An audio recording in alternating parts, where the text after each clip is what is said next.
Some folks say that grown-up men are still just little boys, that really the only difference is the price of our toys. We go for macho symbols like guns and running shoes, pickup trucks, hunting ducks, and power tools. Power tools. Power tools. Hey, good morning. Thanks, Jared. Yeah, you just plug them In the news center. think of all you can do. Good morning, everyone. My name is Pat. This is my friend Denny. Hello, Pat. How are you? Fine. Store looks beautiful up here. Thank you very much. This is my friend Terry. Hi, thank you for inviting us out here to Allisonville. I was surprised we were here. I did not remember this. And a very special guest, Allison. It's my first time. Thanks, who's guys. celebrating her birthday this week. Oh, yeah. So thanks, guys. I got you a cake. We're going to have some cake. Ooh, I do love cake. It's a great cake. This is a strawberries and cream cake. Did you make it? No. Then I will eat it. Because I was busy. I was busy doing the most wonderful Thanksgiving parade hat wearing craft Wait, you made you've thanks? ever seen in your life. Wait, So- did you? Can I bring it out to you now? I'm so excited. Yeah, but were you in a parade or you're just getting This is ready for for your a parade? Thanksgiving parade. Now, next time you guys accuse me of darting all over Oh my gosh. Yeah. with top of mind awareness, remember is this. a Oh my gosh.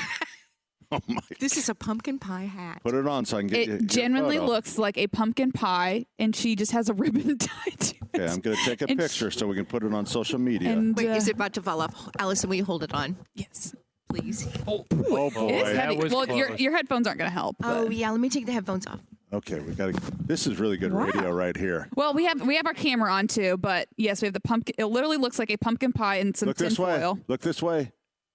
You got it? Oh, it's Boy, good. Lean forward. You look Lean just forward. like Minnie Pearl. Oh, perfect. Just like Minnie Got Pearl. it. Yeah, we are here at Allisonville Home and Garden by Sullivan and Fishers. Wow. And, it is a winter wonderland. it is a winter really, wonderland. It really, really is. We got here early, and it was sort of dark. And the trees are up here, out here in the greenhouse, and then back, David has decorated different David little Strohmeyer is vignettes of different Yes. types. David Strohmeyer is our chief Designer. designer. Yeah, he is so talented. Mm-hmm. He is so. I mean, he is so talented. And he's so brave. He carries scissors in his back pocket. Yes, he does. And I mean, I- he makes look. I mean, he's one of those guys. He's so talented. He makes everything look so easy. I mean, he can just take and just puts it together. You know, I love, there's these giant jingle bells in green and red. That are hanging all from the different ceiling. lengths. And yet, I mean, they're as big as some are beach ball size, and then they're just gianter. Yeah. And they're beautiful. And I'd love to have some of those hanging Okay. somewhere, but they're big, right? I mean, that would really be I mean, kind of dwarf the house if I Yeah, had those, you would need take a- the roof down. you know, he had those last year, and I thought the price wasn't bad because I thought, oh my God, they're going to be so expensive. Although with the we'll have to during the break, I'll go see how much they are. Okay. Let's play. How much do you think they are? Oh yeah. Okay. Now, that's a good game to play on that one. Yeah. I would say that the bigger balls, which would guess So how they're much metal. metal balls. And they have like stars like cut in them stars and Well, they look like bells. They They're have like the jingle big bells. bells slots at the bottom. slots in And the bottom. they're magnificent, and they would be really cool if you had a castle. I would say the biggest one. I'm going to say 179. 179 for the biggest. Yep. And the cheapest one, least inexpensive, would be your smaller ball. That would be 69. I bet. Oh, I bet that's more. I bet Think that's they're more? I bet that's 110 for the For the small? smaller. As you come And into then, Allisonville, go through the main bigger. building and come back to the greenhouses and look up, and you will see these big bells. That, If you haven't had a chance to 25. come to our store, we're at 114th and Allisonville Road. It's different from our Keystone store, and that's why we have kept separate designers and buyers so that the stores are different. And this one just has a really cool vibe. Really love this store. I would agree with that. That's really neat. And they've incorporated what would normally be found here at the store into their design. So they're designing around like the plant section. They're designing around back in the back where the little greenhouse was in the old building. And the It's just- vignettes, I mean, behind us is like a green frog with surrounded by Christmas trees that I are know, made out it's of really wood. cool. And he's been fishing. He's got a fish hooked on his little hand. It's a winter wonderland, and this would be such a great place to take pictures. And we are It would. Yeah, we get a lot of people that will come in, and you're more than welcome. People always call and say, "Do I need an appointment?" It's like, no, just come on up. Come on up. Yeah. And Unless their policy is different here, but it shouldn't be because I own the place, right? Well, you make the policy. Yeah. The policy is you can come up and the same take your Christmas the photo. same butthead owner of both of them. Yeah. 71st and Keystone and 114th in Allisonville. We're brought to you by The Michaelis Corporation. Water storms, fire, and wet basements. Life happens. Michaelis happens to help you through it. Ethan is back in studio, and we miss him. We haven't seen him for 3 weeks, Pat. I have because, well, all of us, because we had dinner on Wednesday. You know what, guys? Wednesday dinners. You know what I've been thinking about? We're only in that building for this show. In fact, might not be. You're talking about? Oh, yeah. We will be back here next. That will be our last show in that building, on Monument Circle. Our studio's on Monument Circle. Getting ready to move. We've been there since December of 98. Yep. And we are moving to LaSalle Street. LaSalle. It's kind of like, it's right by Channel 13. It's St. Joseph Street, really. I'm sorry. St. Joseph. St. Joseph. Oh, St. Joseph. Mm-hmm. Between Meridian and Pennsylvania. Oh. It's almost where we started with WENS. Remember the landmark building? Near 10th. Yep. Anyway, I'm Have very you been to the new building? Have you? No, not in it. I'm pretty sentimental too about it. And again, I've really been taking it in. Did you get your? That's why I've got the countdown going, because that's why I'm counting down. Oh my gosh, I'm only going to be in there. We've got Radiothon coming up soon, but the 12th and 13th of December. Yeah, I think we move on the 8th. So did how you many get your more parking weekends do we pass? have? I got my parking pass, and it's underneath 465 or 65, about a block away. We need a parking pass? Is that the parking spot? That's the parking pass they sent me. I'm going to park in the lot right in front of the building. I didn't get any parking pass. I think someone scammed Denny. How much did you pay for it? I didn't pay for it. He bought an elevator pass too. And we're on the first floor. What floor are we on in that building? We're on the second floor. Second floor? There's only 2 floors. There's only 2 floors? Mm-hmm. All We right. did get a there's window. 3. We got a Yes. window. We got a window. Yep. The studio. Have has you a seen window. the studio? I've seen the studio. Is it okay? Pictures, it's designed differently. Because I could go So either we'll be way. more in a little bit of a line, right, Cam? Cam's been. Yeah, it's I showed really you a picture. Camera friendly. It's more for the digital part of it, because we will be more of in a line, and we'll have to look at each other like this. Oh, that's not bad. There's a little bit of a curve to it. And then But I heard Ethan is going back to the 1960s. He's Yeah. going to be in a booth or So something. that's the that'll be the biggest change for radio folks is if anyone's seen Frasier, and you know how Roz is kind of in her own little booth, that's how the producers are going to go back to. And that's how it was when I started in the 90s, and of course. But currently, they're in studio with us. Terry, when you started there probably was burlap or something. There was burlap. It was they a didn't little have- bit of burlap, and really it was such a magical time. It was. Oh, give me. I It was remember. a magical time, and I remember. What do you remember? Well, I remember when I started. The producer was behind the glass. That's right. And then in about a year, They brought him out. they brought him out so that the producer could interact. And so now we're going back. That's kind of a stupid decision. Cam, was that your idea? to move him back into the To studio. move him back in the Have studio. you heard Why- about the 30-year rule for business? The 30-year rule for business is we make the same mistakes in 30-year patterns, Oh, and interesting. then we correct them, and then we go back to the same stupid mistakes we made 30 years ago. So this, I think, not having the producer in the group with us is sort of a mistake, because they bring a lot to the Yeah, table. they do. And you have better communications because you're so It close. makes the show real. Yeah. Because that's what you want. You want a show that doesn't feel There we go. so polished. Somebody Like Pidge, I think sometimes Pidge was always so, because he was such a great broadcaster, That's why he grew up and in that. he never wanted to show. I remember, like Terry, I've talked about this before. Like if we had a guest that stood us up, Yeah. I'm going to talk about him for 45 minutes, right? Right.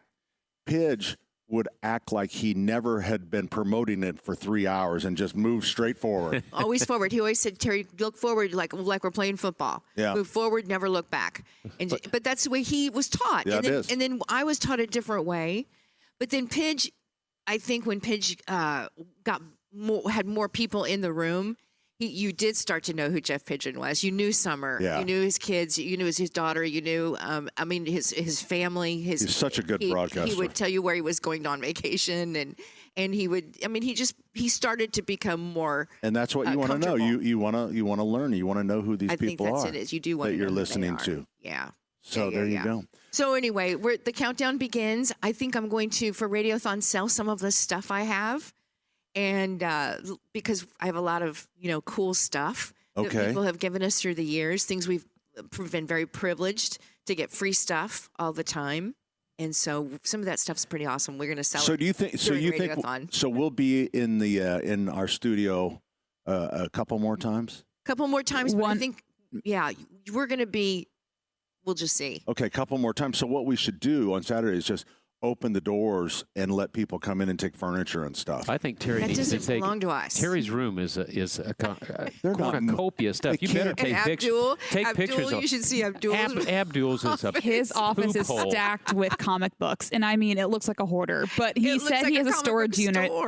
And we can't talk too much because we do have our own craft corner with all of our craft goodies, and I do not know it. I don't know what we're going to do with it because we just have to take it with us. You can just keep it in the back of my truck, and then each Saturday you just go out there and get your stuff. I love that. Yeah. Throw it back there at the cheese ball from Christmas. Yeah. It'll start smelling like White Castle. I bet we can sell that. We can sell it. Oh, boy. Well, put some decoupage on it. It'll be fine. It's historic. So what's going on up here, Pat? I want to know. At Allisonville, we're here for I don't a reason. know. Well, you've got a whole sheet in front of you. Oh, okay. Here it is. I tell you what. We are having high-level overview for Q4s. That's who the hell is a corporate person here? It says Pat I don't know Sullivan. where it came compiled from. by Corporate Casey. Oh, nice. I was working with Casey, and she had a corporate job, so we were doing one of the vignettes on the Sullivan Express train, which today is the opening day. That's why I'm a little bit goofy. Yeah. It's been a long week. Oh, no, don't blame it on that. You Casey, were goofy long before the train. We were trading corporate terms when we were doing this vignette because she, like lean forward. We're going to lean into it. Mm-hmm. Paradigm. Did you get a paradigm in there? Yeah, we're going to circle back on that one. I knew that was coming. The circle back. Circle back is always good. Hey, you know what? Listen, we don't need more doors. We just need more swings. All right. So how do we get more swings? I listened to this crap for 45 years from coast to coast, and it's all the same. So you don't need more customers. We just need more swings of the door. So we just need more doors. We need that customer to come back more times and swing our door. We don't need more. I've never heard that one. We don't need more doors. We need more swings. Okay. The only difference between the East Coast and the West Coast when it comes to these type of corporate, word puzzles is the accent. It's like in California, it's dude, we're not going there again. Yeah. And on the West Coast, and in New York. That and the size of their butter. We learned that last week. Size of their butter. Butter's different on the West Coast than it is on the East Coast. Really? It's shorter and stockier. And then on the East Coast, it's longer and thinner. We did this. I'm getting a little uncomfortable right now. We're talking about butter. Oh, butter. Remember? Butter. Oh, yeah. You're saying that they were different on the East Coast, and we learned that last week. Yeah. All right, Terry. Yeah. Well, last night I found myself auctioning off Alexander Rossi's package. Oh, was it a good package? Well, the girls thought it was. All right, we're coming right back. Our number 239-9393.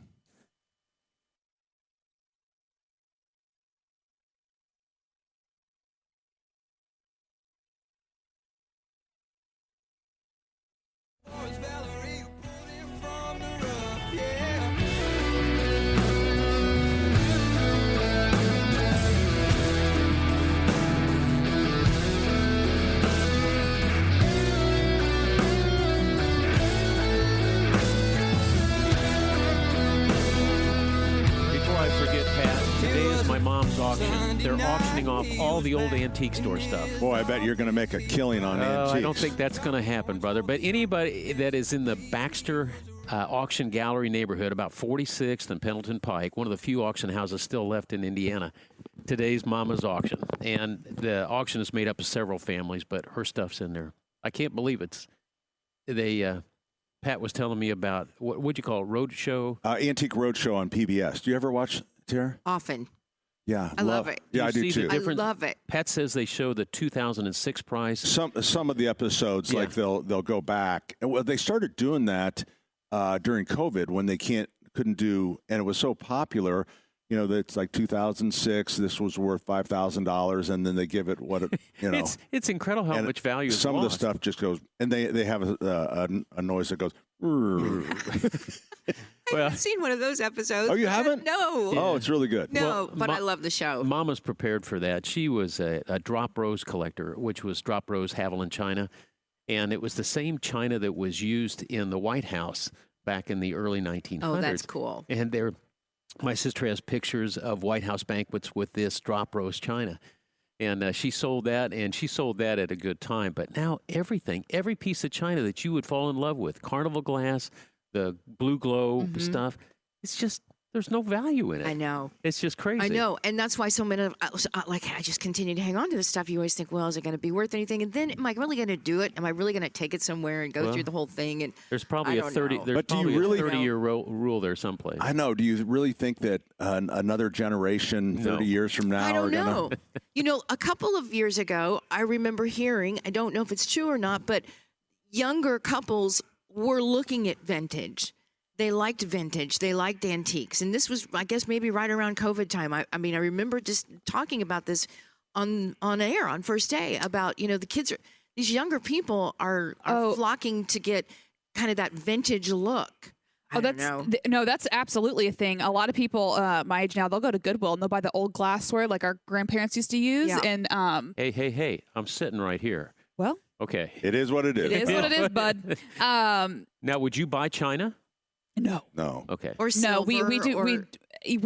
I actually, it's so funny. I just had this conversation with my mom because, you know, as the grandparents are getting older, they're trying to pass things down, and a lot of the things is china or trinkets, and kids don't want them. Nobody wants we don't want it. We don't do the fancy dinner parties anymore where you break out the china, or there's just not enough room anymore. Sometimes you get the china plates, those stiff plastic plates. Right, exactly. Then you can just throw them away. But here's kind of a cool thing, and this is just a craft. It's a craft, and I don't know if anybody cares about this or not, but you really can take that china. And I got so much costume jewelry from my grandma when she passed away. I mean, just bags of jewelry. Oh yeah. And you can actually break the china, and then you can make it into Christmas trees. You glue on the pieces onto styrofoam trees. Oh, that's cute. And then you can give them to your aunts and your mom, and you know, and you can do the same thing with that costume jewelry. I'm trying to think and then how you can kind of figure out something to do with this stuff. I don't know how my great grandma would like it if I broke her china. I know. So she's still alive. No. I was just thinking beyond the grave. Yeah. I don't want her to come back for me. Maybe she'd rather her family have it than not. Than take it off and that's somebody true. else. And I think, but I do like it's kind of a memory piece. Yeah. And that you can still bring out year after year and it's just little. It's kind of, and it's little, and it's not china plates. A lot of china though. My grandson came over and was going through some of my father's jewelry. And my dad always had a saying, and he gave this tie tack to me. It says, you can't do, it was all the initials, but you can't do business sitting on your ass. And I told you that word. On a Saturday. Business? He was quoting. He was quoting. Well, anyway, I went to a jazz festival for Jonah's band, and he was wearing that tie tack or that little tie thing. I'm thinking, this is great. That's the one thing he has of my father's. But as far as jewelry and other stuff is not. Hey, we need to get to Fulton real quick. Do you guys mind? Oh, big Fulton, week for him. Yeah, Ethan, can you put Fulton up? Hey, good morning, Fulton. Good morning, Pat. Good morning, everyone. Good morning. So Fulton is a production of Singing in the Rain. Singing in the Rain.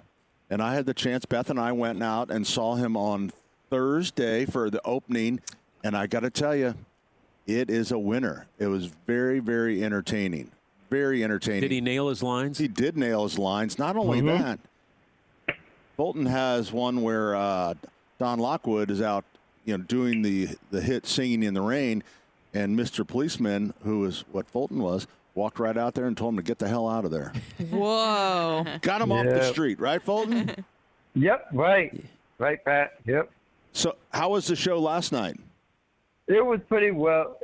It was a great performance and everything. We sold like 400 tickets last night, I think. So. No way. Wow, that's huge. You know what? I got to tell you. So Yeah. this is, hey, Fulton, tell everyone isn't it the White River? Will you tell everyone where it is? Yeah, it's at White River Christian Church in Noblesville. White River Christian Church. Yep. And that's about 190. I think we got off at 191st Street or something like that. I may be wrong, but it's $15. They have 2 shows today. There's a matinee at 2 o'clock, and this is the final day. Yep. And then what is it? 6 o'clock, 7 o'clock tonight. One at 7 o'clock tonight. All right, well worth it. It is. I guess you would call it community theater, right? Community theater at their best, and it is a very, very professionally done show, and I think you would really enjoy it. Did you have makeup? Yes, I did. Yep, I sure did. Yeah, you look. That's the professional. Yeah. So, did you enjoy it? I really enjoyed it. It was a fun experience. This is my 3rd Attic Theater this year, so. Oh yeah, that's what they call it. They call it the Attic Theater.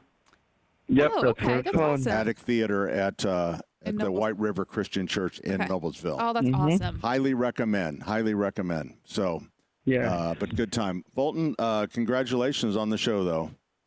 Thank you. And hopefully you guys listen to the JMV Takeover. It's the season finale tonight, and they're going to Christmas hiatus. That's right. So it's B105.7. He's doing everything on tonight's show. Anything, like anything goes for tonight, like all kinds of music for the decade. So. All kinds. It's a request radio on Saturday night. You're going to be busy, young man. You will be playing a policeman in the Singing in the Rain. Yep, I sure will. All right, buddy. We'll see you. Good luck. Oh, break a leg. Break a leg. Make sure you tell John the news, too, so he might tell you. Okay, we'll do, buddy. Break a leg. See you guys next on the 13th, right? That's right. Fulton will be here for Radiothon. He's going to perform a little ukulele song. That's right. He's been he wrote a new song for it. It's I love original. Maybe not. All right, we're coming right back. Fulton, we'll see you. We're coming right back with more 93. Oh, wait. Denny, is it In the Weeds? Do you have an In the Weeds? When we're on remotes, I don't do In the Weeds, but I can come up with one. I've got one. No, we don't want to bother you. No, we're coming right back. 93 WIBC.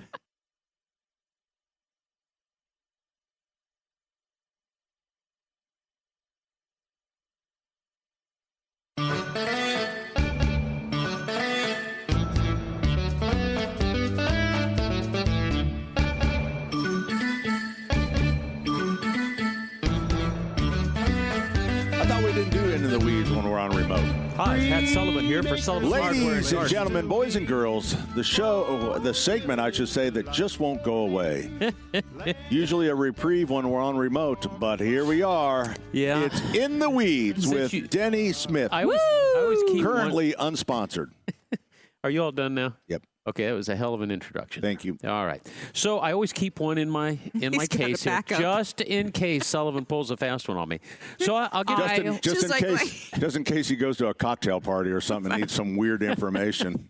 All right. So these Once a Boy Scout. These are odd facts about bunny rabbits. Wow.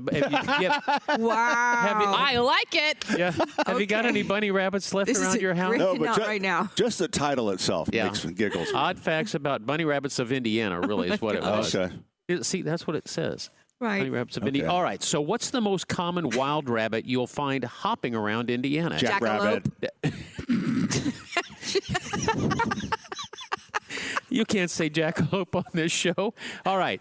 Is it the Midwest rabbit? Is it the northern hare, or is it the eastern cottontail? Which one is it? Oh, it's Cottontail. not Cottontail. No? You're getting that's just because of fairy tale. You hear that? They all have cottontails. Here comes Peter. Right. All right, so let me give you the descriptions. The marsh rabbit is usually seen around wetlands and in low-lying areas. The northern hare is common in slightly colder plains regions. Northern. Oh. Okay. And then the eastern cottontail The one most likely stealing your garden lettuce. Which one do you think? Oh boy, I don't know. Oh, remember that baby bunny I tried to save last year? Let's not go all into right. that. Eastern Cottontail. Let's talk about the Which drowning one, Dan? horses. She opened the show with the drowning horse routine. All right, it is the Eastern Cottontail. So I was right, were right. fellas. Yeah. Wow. See, they cut you off and they just treat you like garbage. Yeah, once you get past 30, I'm telling you, there's no respect. All right, why do rabbits perform? Are you 30? 31. 31? Oh, you're 31? Hey, I'm in the Is midst that right? of, hey, Happy birthday. Happy birthday! Like, should we get the cake now? Yeah. Okay, it's Terry- next to Denny. Terry Lynn. I know it's your Why moment. do rabbits perform those strange midair binky jumps? You know, when they'll jump up and they'll go. That's like, an easy one. right. That's All an right. easy Is one. it a display of pure excitement or happiness? Fleas. Is it an instinctive move to shake off pests? Yep.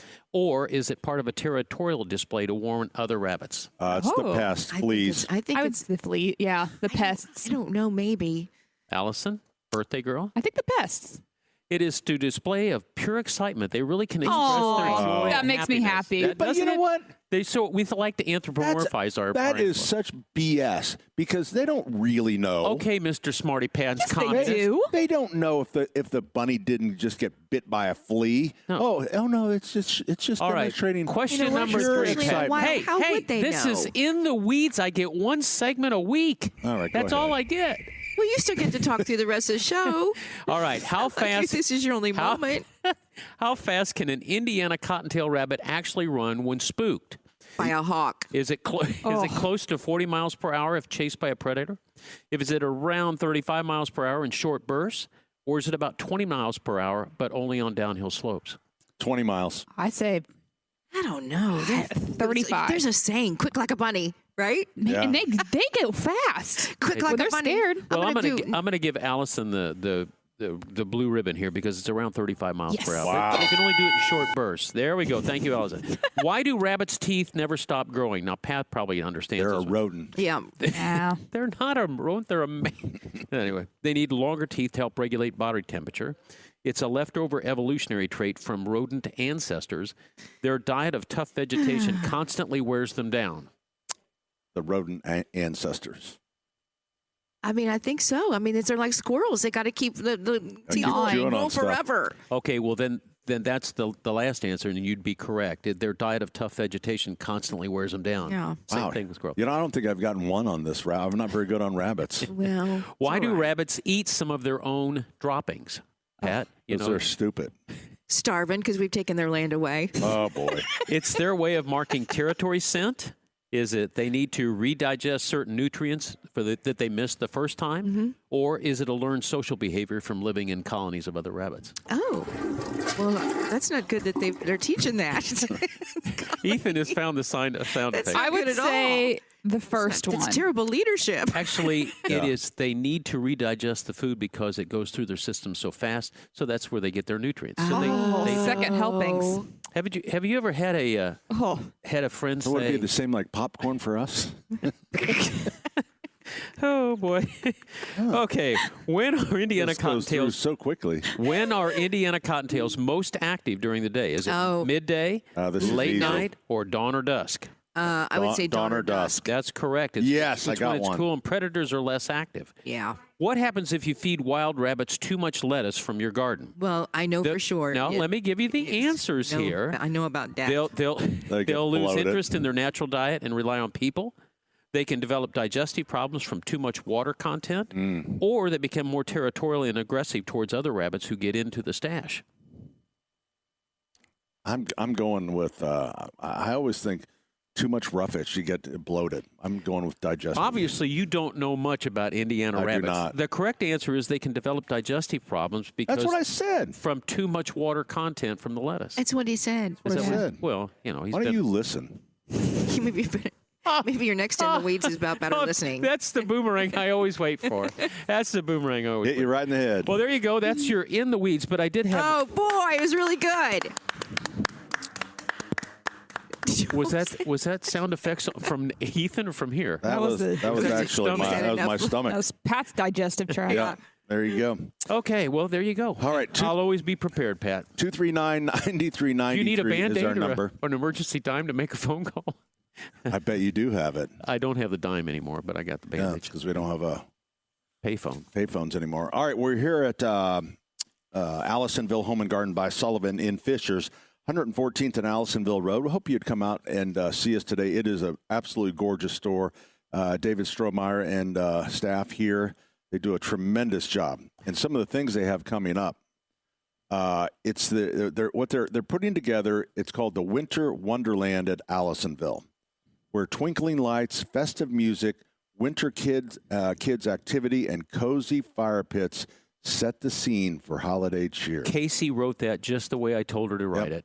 Beginning at our tree lot, stroll down Candy Cane Lane with a whimsical walkway filled with enchanting winter vignettes.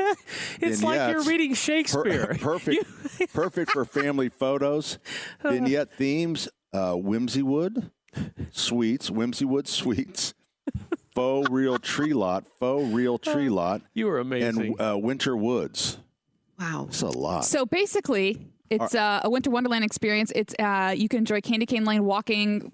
It's a walking path in the back lot of Allisonville where they have a whole bunch of cool photo ops, lights, holiday vignettes, completely free. You can take the kids. Reindeer visits. And then occasionally we have a couple reindeer visits, which that schedule is online at AllisonvilleNursery.com. Now, if you want to do the walking around stuff, that's on Thursday and Friday? Thursday, Friday, and Saturday and Sunday. Hours are all on Allisonville's website. And then also they have Santa this year, but you do need a ticket on Saturdays for that. So you can buy those online as well. And that's Santa Saturdays. Santa Saturdays, yes. But it's free, right? No, Santa's you do need a ticket.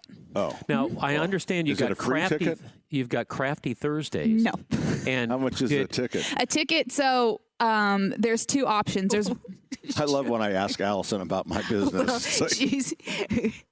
Notice I'm very prepared for this. You need to pay to see Santa. Yeah, so the walking path itself is free. And then they have a winter beer garden at the end. So if you want to hang out longer, we'll have beer and wine available for purchase. And then on Saturdays, like I said, there'll be Santa Saturdays. So you can buy a ticket online. It's $5 if you just want a picture with Santa and a one-on-one. But they also have this cool thing where they have a family or child ticket where it's more of a bundle. And I believe it's between $25 and $15. And each kid gets a hot chocolate, a craft, and then you get a family ornament and a s'mores kit as well, so you can make s'mores out there with Santa. Okay, now I have How much does it cost to wrestle Santa? No, I believe that's an upcharge of $50. I have a complaint. And then you have to sign a waiver with Pat. I have a complaint on behalf of my good friend Terry Lynn Stacey. Okay. They have Craft Thursdays, and she was not invited. Oh, I'm good with that because I'm going to wrestle Santa for $50. Yeah. I can't wait for that. What night is that? That's on Thursdays. Thursday night, you can wrestle with Santa for $50. Okay. I can't wait. When does this start? It starts the 29th, so next Saturday. Okay, so it's the hours are Thursday and Friday, 4 to 8. Saturday, 10 a.m. to 7:30. Sunday, 10 a.m. to 5:30. And it is it sounds like a lot of fun. Yeah, I'm excited for it. Well, you can wrap the gifts there too. It's an adults only thing, so they have a it's not gift adults wrapping. Only. Yes, it says that adults only wrapping party. Well, that's a specific date. Yeah, there's one of it. There's a lot going on here. I was going to say, hold on, everybody. I'm geting really confused. I know. So if you want a full breakdown, AllisonvilleNursery.com. Yeah. But all you need to know is there's a holiday walking path free of charge. You can walk at hours Thursday through Sunday, and then on Saturdays, Santa is here for a ticket where you can get online. Terry, I think what we should do is go walk the path and check it out. Okay, let's go. So we kind of know. Okay. All right, we're coming right back. We're here at Allisonville Home and Garden by Sullivan. Our number 239-9393. My arms are getting tired. I think my legs are wearing out. Climbing up this mountain is about to put me in the ground. And every day I wake up thinking I should throw in the towel. And then I point my heart up to the stars and I just think about a ooh, ooh, ooh, ooh. There is no destination other than the place that you are standing, baby. Ooh, ooh. Well, here we are at 114th and Allisonville Road. It's Allisonville Home and Gardens by Sullivan. And I tell you what, if you want to get in the Christmas spirit, it's a really good place. David Strohmeyer, the head decorator here for Allisonville, is just unbelievable. Allison and Terry, if you go back in what we call the main part of the building, they have these little tiny vignettes, and sometimes they're reds and sometimes they're greens and plants. It's a good place to come for just to lift your own spirits. I also love a theme, and they have a lot of different themed trees. And I honestly, I don't know how they do it, but I love them. They have like a Taylor Swift one, obviously. Yeah. And then just a couple different other ones that are fun. And Pat was mentioning earlier, this is a great place to get family photos. Yes, it is. And it either amongst the trees themselves or back in front of those vignettes. My favorite vignette is out by the old greenhouse on the old part of the building. That would be on the southwest side. And it's just drop dead gorgeous. I love the whites and reds. I'm a traditionalist on that part. And then everything is just right there for you to... Well, this is it. You know what? The kickoff really started about a week ago, but then we're Thanksgiving week ahead. Isn't it funny, though? Thanksgiving is late. So the latest it can be is the 28th. So this year it's the 27th. So it tends to be late. But people, I think, they want to get... They love it. They want to get their decor up so they can enjoy the season rather than I start after Halloween. Yeah. I don't wait for Turkey Day. I'm doing it after Halloween. And I don't know about you guys, but I feel like I noticed everyone really wanted to get into the Christmas spirit early this year. Yeah. I felt like a lot more lights went up earlier, and maybe just because it was warmer weather and people are getting more excited. But I just feel like I think you know what I think we need it. I think we really need it because the news of the day every day is really hard. Yeah. I'm so sick of the we're just political tired of it. banter. The 24-hour news cycle is not good for our psyche. It's not. Honestly. It is not healthy, not one lick. So I think everybody kind of wanted to really get into something that we all love, which is just the season. It's the holidays. It's the holidays. I want to publicly thank Pat Sullivan, which is very rare, but I had a Christmas tree that I bought from him many years ago, and I about lost my religion. I was not ready for Santa Claus. I wasn't ready for baby Jesus. I wasn't ready for anything. And what did you say? Bring it over here. We'll show you how to fix it. And God bless you for that. We're not going to show you how. We're just going to fix it. Well, you fixed it, but they told me how they did it, and that's genius what you guys do. But thank you. Fixing a tree. So, Denny, here's the thing. When you buy a tree from us, we take care of it. We always tell people, it's like, just bring it to us. You just bring the section to us and we'll fix it. Because if you don't and you can't fix it, you're just mad when you get here. It's exactly right. But I wasn't, because you said, just cut out the section, not cut right. out the And that is the advantage of buying a tree. But Andrew Sullivan is an electrical genius. I don't know if he's a savant or what, but he's God a good bless coordinator him. to He's the a good electrical coordinator. Oh, is that what it is? Geniuses. So we, Greg and Cuppy down in who run our warehouse, they are managing 1,100 trees that we store and set up for our customers. Now that's important. You know, I like the 10-foot and 11-foot. I have a high ceiling, but I don't want to get on a ladder to have to put it all together. And so, what do you guys do? So what we do is we actually, you buy a tree from us, you put it in the program, and they're just. Now, wait a minute, Alcoholics Anonymous? Not that program. Okay. And we actually we shape it. We take care of the lights. We bring it out to your house. You decorate it. You undecorate it. We pick it up and we store it. And you don't see it until next year. Do you check the bulbs for next year and all that type of stuff? No, we send it out with burnout bulbs then. I'm pitching underhand to you here, Yes, son. we do. We take care of all the lights and stuff. So if you want a big tree and you don't want to get on the ladder and you don't want to mess with 5 different sections, that sounds like a plan. It is. It's kind of I'll go ahead and tell you how much it costs. It's $36 a foot. So a 10-foot tree, which I don't think is bad. You would pay us $360 to pick it up, put it away, bring it back. Yep. Wow. That's not bad. So a 10-foot tree or 14-foot tree, that's all within. No, I always go with 10 because the math is easier. Yeah, I know that. I remember as a kid, and small home, grew up in a very small home, and the attics of olden years that you pull with the string down, and that moment of it's time to get the stuff. And mom climbing up there, and dad holding 9 the ladder, times out of 10, there's no ladder. You actually, the stairs came down. You'd pull that stairs down from there, and you'd climb up that. Work with me. It's still a ladder. Oh, I've got of the attic, which smells like mothballs. Yep. And then they'd climb up and hand one thing down at a time, boxes and whatever in the tree, and there was always something melted, in the hot attic from the summer. But I remember that's how we did it. I remember that most children, at least us, that's when you learn how to cuss. when your dad was putting up the tree. Oh my gosh! Because they're fresh cut trees, and trying to get them to put in the stand. There was somebody on my feed, on my social media feed the other day, and it was just somebody that had spliced together every angry man that's doing a project. Boy.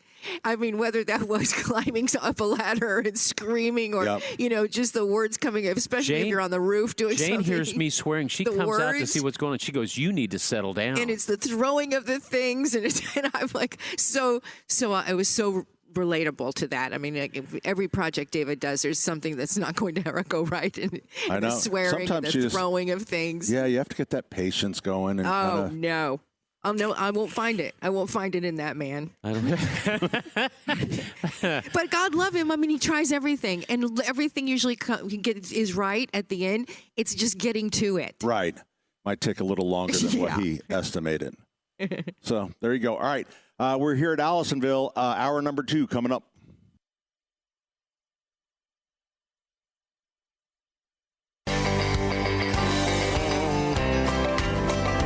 Well, some folks say that grown-up men are still just little boys, that really the only difference is the price of our toys.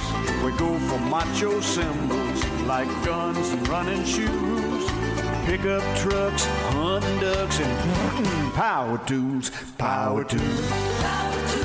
Thank you, Jared. Jared from the WIBC News Center. If there's any breaking news, he'll break in. Right. Hey, good morning. Pat Sullivan here, Denny Smith. We have Allison. We have Terry. It's Saturday's Home and Garden Program, brought in part by the Michaelis Corporation. Water, storms, fire, and wet basements. Life happens. Michaelis happens to help you through it. And Allison's birthday production today, we've got surprises a little bit later here. Yes. Allison had her birthday on Thursday, the 16th. 31. She's 31. Yeah, this time last year I was in. Last year, now you hit the 30. I know. Let her finish. Last year I was in Peru. Machu Picchu. And that's when I climbed Machu Picchu. Oh. Yeah, for my 30th. Oh, wow. Yeah. So did you do something special for this one? I feel like that one was really hard to top. Sure. But I did take the day off yesterday. She went to Peru. I did see that. That was a good idea. Yeah, I'm very proud of myself. I actually took a day off and I got a massage and then I visited with my grandparents and that was it. And I watched a documentary and it was perfect. Bed by 10. Well, I loved it. Oh my gosh. You're tired. We're all tired. It's the time of year. Yep, I will tell you. But very grateful for it. Good. All right, yes. So if you're not doing anything, 114th and Allisonville Road, this is a neat place. It really is. It's a cool place to come. We need to order breakfast, brunch. Oh, food. Yeah. Because Maggie's is here. Maggie's. And aren't they open for brunch? We'll find out. I should know these things. I think so. The cool thing about Maggie's, too, is they also have a coffee bar. Yes. Which I really like because you can come in and grab a coffee or like the fancy lattes or whatever and then walk around the store. I already got myself a latte. Each of the Sullivans, they really reflect the neighborhood that they're in. That is so true. Whatever you have. It's an entirely different vibe. On it. It's whether that's your smaller one over on Penn or if it's a 71st and Keystone. Never been to the one in Cicero. No, me neither. It's a quiet little store up there. No, it has. It's a beautiful little hardware store. Do you go up and visit much? You know what? When we were in Atlanta, I went by and I realized one of the big problems we have out there is parking. Oh, there's no place to park. You can go around the corner because the restaurants have become really popular out there, so they take up a lot of the street parking. Is it right in the heart of? Yeah, it's right Cicero? on. Yeah, almost a 9. It's a nice little store. Yeah, different levels like they've added on and different things. Yeah. All right, so back to Allisonville. We went out and so they are having what's called the Winter Wonderland Experience. At Allisonville. I worked really hard with Corporate Experience. Casey on this, so you make sure you give her some love. So we went, and it's under construction, these tunnels, these holiday tunnels. It's going to be really cool. Yeah, you got a lot of animation out there. Yeah, it is really cool. And this is a walking path. It's a free walking path. The first day is next Saturday, so the 29th, and hours are on their websites Thursday, Friday, Saturday, and Sunday, but I think it's going to be. I think kids are going to love it. Families. I do too. Great photos. Because they can Great stop. photo opportunities. They can stop and look, and they can stay as long as they want in that vignette. It's going to be nice. And then on Saturdays, Santa will be here, so you can grab a ticket and go say hi to see Santa. And this is obviously completely different than the train experience at our Keystone store. No trains here. No trains. This is just a kind of a laid back, kind of a fun, free thing. Holding hands kind of a path. Yeah. Go to the website and you can understand the different tickets. There's a Santa only ticket. There's a $15 single kid ticket, and then there's also the $25 family ticket. And it gives you lots of different opportunities and lots of options. And you don't have to get a ticket if you don't want a ticket. Yeah, you can just walk the path and enjoy the beer garden at the end. Hey, let's take a call, shall we? Okay. Ethan, I can't really see who is on line 2, but could you tell me who it is and put them on the air? We have Dan. Dan the man, as we like to say. Hi, Dan. Hey, Pat. How you doing? We're doing good. Thanks for calling. Hey, I had a little home service trivia for today, Pat. Okay, great. In the weeds with Dan. Anything to do with bunny rabbits? All right. Nothing to do with bunny rabbits, although I did hear you mention Jack Hope, so it is a plumbing question. Yay! All right. So Jackalope. this comes to you from Prime Plumbing. That's who told me about this. Did you know, what is the busiest plumbing day of the year? Oh, Black Friday. Black Friday. The Or day should we after say Thanksgiving. Brown Friday? I think it's Super Bowl day. No. That's good. It's the day Wait, after. which one? No, those are really good guesses. Actually, you guys you're experts. You should run a radio show on home services. Well, tell them why, Dan. Tell them why. Well, think you it's got obvious. the day right. It's called Brown Friday by Prime Plumbing. That's exactly right, because Uncle Sullivan comes over and fills up the toilet. Correct. I mean, what could go wrong? You invite everybody over. You have 50 people in your home, and you're pouring a bunch of grease down the drain and potato peels. Yeah. So I Works for didn't. me. All right. I did not know that, but so we put together a quick list of tips for Thanksgiving, and it's obviously don't put your potato peels down the drain, don't pour any grease down the drain. Handful of things along those lines, just to keep your home running smoothly over Thanksgiving, and make sure you have your plumber on emergency dial. Make sure you know who they are, and you got a good relationship with them, and you've treated them well. And eggshells is another thing that should not go down the disposal. I always thought that was an okay thing, and I've Sure. It's okay But if you no. send other things. You can't send them down by themselves. If they have something else they can cling to, then you're in good so shape. maybe mix it with some chicken and do a chicken salad and put that down. Well, just in general, maybe just scrape that into the trash can on Thanksgiving Day when you're prepping everything. There you go. I think that's a great. Dan, I love it. That's very good. You know what? You just provided for us, Dan, that we haven't had in over an hour. Community service. Content. Now, wait a Real minute. Information. Look at Dan with the content. Denny had his bunny facts. Those were really good. Hey, did I ever tell you the story that I dated Really a Playboy interesting. bunny? Dan, Oh, thank you did. Thank you, Dan. Happy Thanksgiving. This is a real story. I was in the YMCA at IU, and we drove up to Lake Geneva, which there was a bunny club up there. And one of the kids that was at the desk was a beautiful young lady, and she says, "You have a car. Will you pick me up after work?" And I said, "Well, sure. Is it here close?" And she goes, "It's close. I'll give you the address." So this is 1971. So her name was Linda Chapman. So she gives me the address. I go to the address, and it was the back door to the bunny club. So I pull in there and I say, "My name's Denny Smith. I'm supposed to pick up Linda." "Oh, yeah, we're expecting you. Go right on up there." And I saw all the girls coming out and going in. I picked up Linda and took her back to the YMCA camp. That's a true story. He told this on the first day, so I don't even understand. Word for word, so I don't even understand As what if was you going haven't always on. told his story twice when you were proud of I'm it. just saying. I'm saying. Are you it's- saying was she proud was of a it. camper? No, she was with the YMCA group, but she was a Playboy bunny. Oh, So she used you as a ride? Yeah. Okay. I was, the early Uber. You were. Uber. there you go. Oh, The I Duber. have so many questions. I have a lot of questions there too. Yeah. Yeah. So, boy. All I know is I hope they make a movie about it. yeah. Oh, boy, I don't think.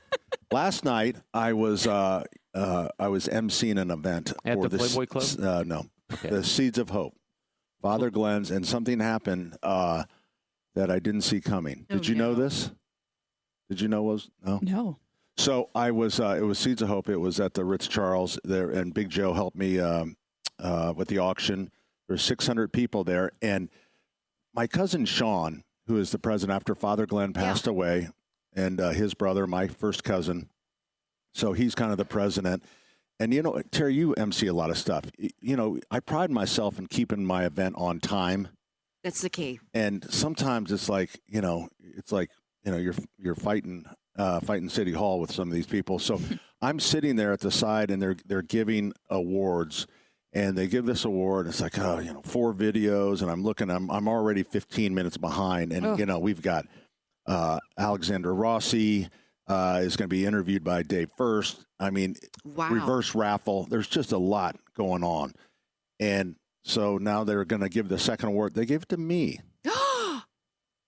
What was the award for? It's the Father Glenn Community Service Award. Oh, well deserved. Congratulations. Well deserved. Yeah. I'm very, very happy for I was you. so shocked by it, but this is how dumb I am. People always go, "Oh, Pat, you're such a genius." I'm an idiot because my whole family was there. I didn't even think why they were there. why we're there. I mean, it has I been didn't know about such it. a busy week, and Beth was there, and the kids were there. I'm thinking, That's so okay, cool. Aw. Father Glenn. It's well, really cool. yeah. So it was. Oh, I'm so happy And well for you. deserved. Yeah. Well deserved. Yeah. and so they had video tributes from. So then time running behind wasn't so bad, was it? Then you were okay. No, it was Or did still you keep- bad. Did you keep it matter short? of fact, as an MC, the worst performance I've ever had. We were like 45 or 50 minutes behind. Oh, I mean, that sucker. Was the room rented? Yeah, they were shutting the lights out. That's why we Trying to- try to keep you on time. I know sometimes people are like, "Oh, you're speeding through it." We keep you on time because usually those rooms are rented for an amount of time by the organizations, Yeah, and so they have to pay extra if it runs over. That's why we do it. but I'm telling you what, the Seeds of Hope, what they got going on that Father Glenn started. Yeah. It's It's kind of so recovery special. for yes, it is It's so for special. women with addiction. But now they have opened a third house Amazing. that allows the children to. Now they have like They call it a 200 and some 3/4 beds. house. Is that a 3/4 house? There's 3/4 house and now halfway 3/4. And I forget what I think it's the Father Glenn house. I should really listen, or I have it right there You when really usually do, but you're just reading the But words. anyways, and they're opening Seeds of Change is a free health clinic Oh, that's amazing. for the children. So I mean, needed.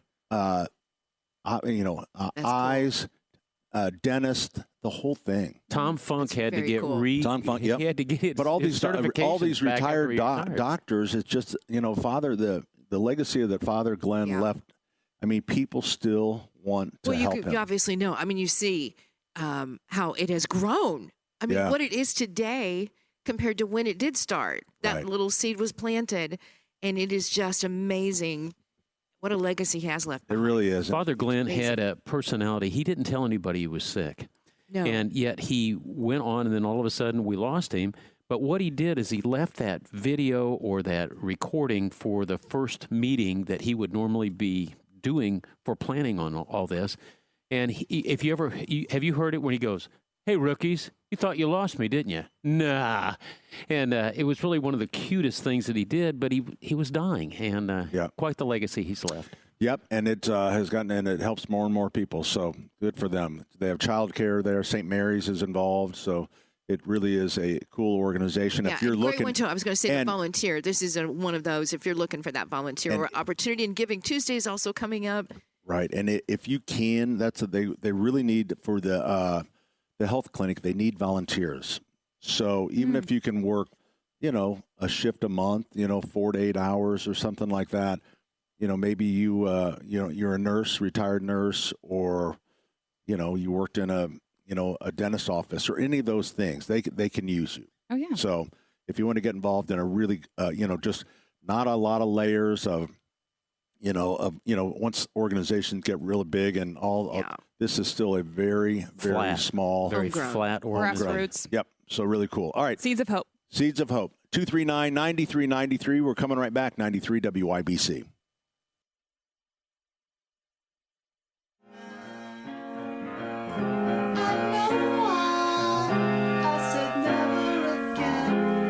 Temptation feels like it never ends. I'm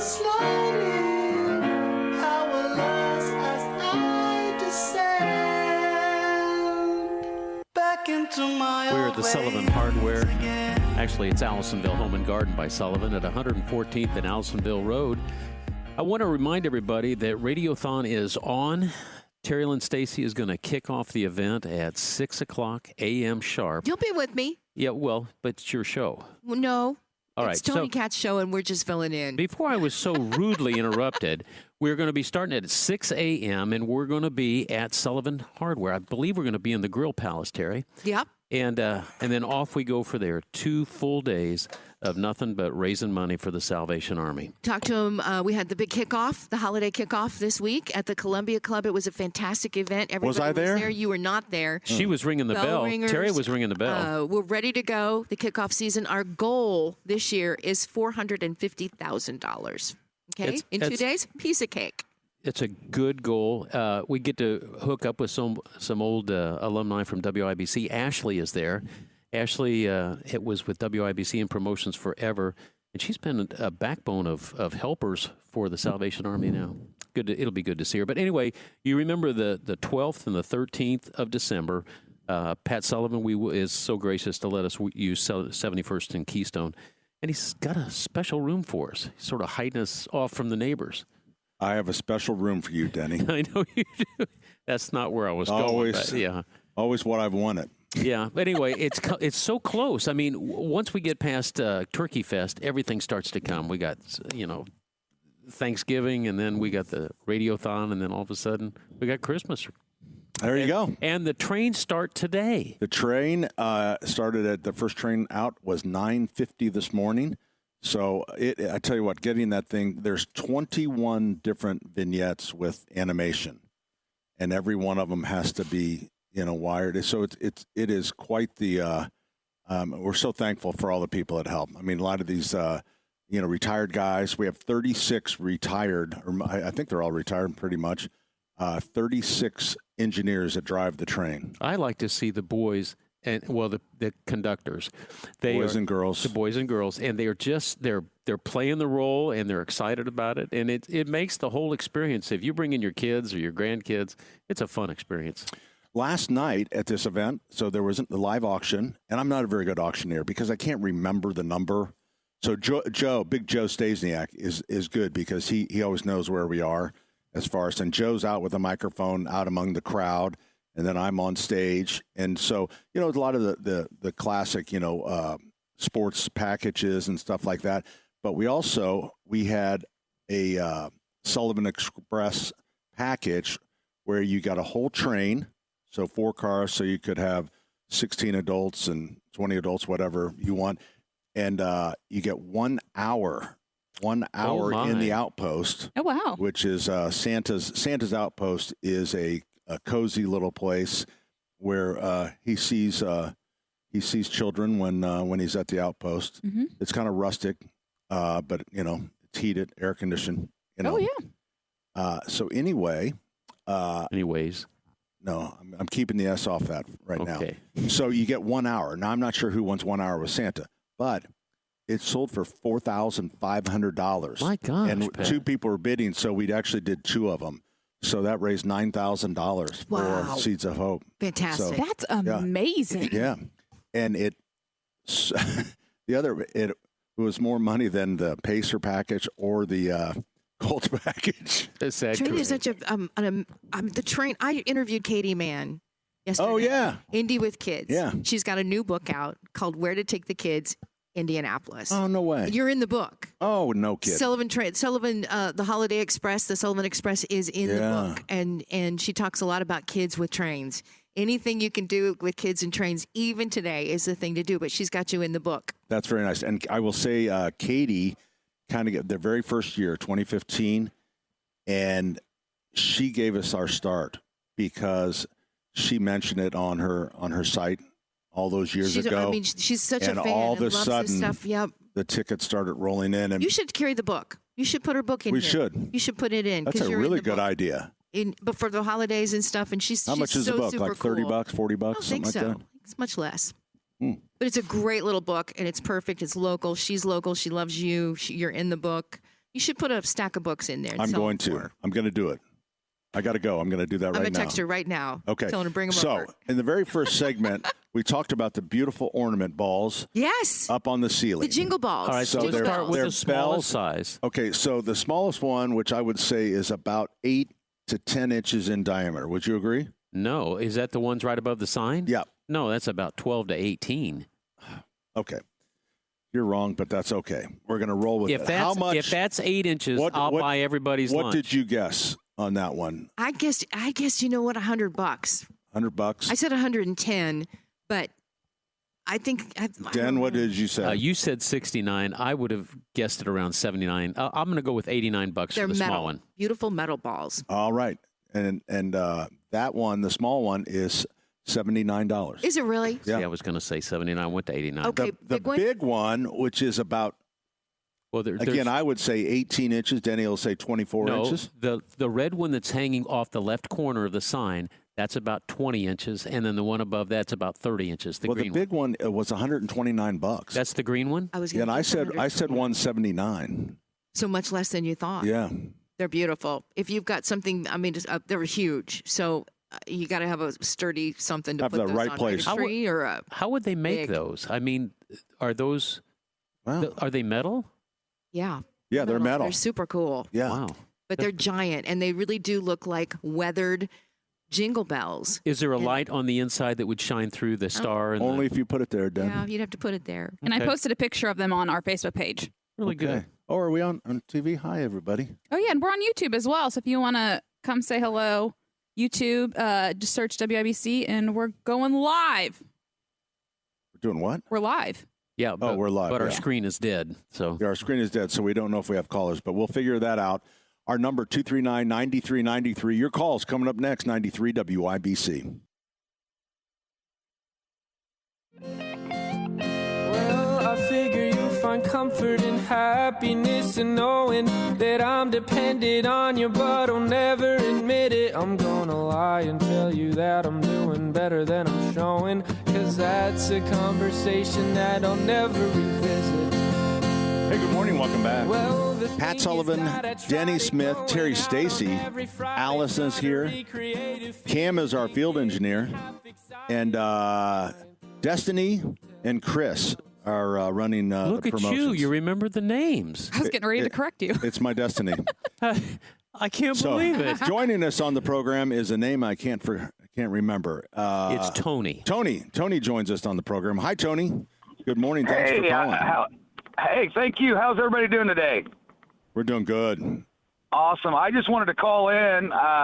We actually called one of the companies that advertise on your radio station, Window Nation, and I just want to let you know they did above and beyond. They did a great job. Josh didn't use the high pressure, and they saved us a couple grand on windows, and they put 6 windows in, and they are perfect. Well, good. I'm glad that worked out. Always glad to hear that. Thanks for sharing that, Tony. Yeah, thank you, Tony. Yeah, I just wanted to call in and let you. They're a great company, and they did great by us. Excellent. Hope you have a great holiday. There you go. Tony's gone. We have lost control of our calls, and Ethan's doing that back in. So Terry, Allison has some trends in Christmas trees, but Terry was just noticing on our trees here at Allisonville and at Keystone, we have we sell a lot of incandescent trees because the light is so perfect. That incandescent light is so warm, and it's been hard for LED to mimic it, but they've gotten a lot better. But I think the tree that I'm seeing, which you said kind of are the Easter colors. I call it, yeah. So I kind of like them. Yes, they're brilliant purples and blues and pinks, and I'm not sure. Are you sure you're looking, because the Easter one is very pastel looking? I don't think those are Christmas colors. So I don't really either. I laugh because I try to tell our guys, hey, don't leave it on the Easter setting, because I don't want somebody to think that that's the right. that's the sure color. Stopped me dead in my tracks. So it did, as I'm passing by it, and I'm thinking, wow, this is kind of the colors, as you said, are so piercing, but you can dim that down. Right. So these trees, they can be clear, they can be solid, just a regular multi, or they can be, as I say, the Easter setting.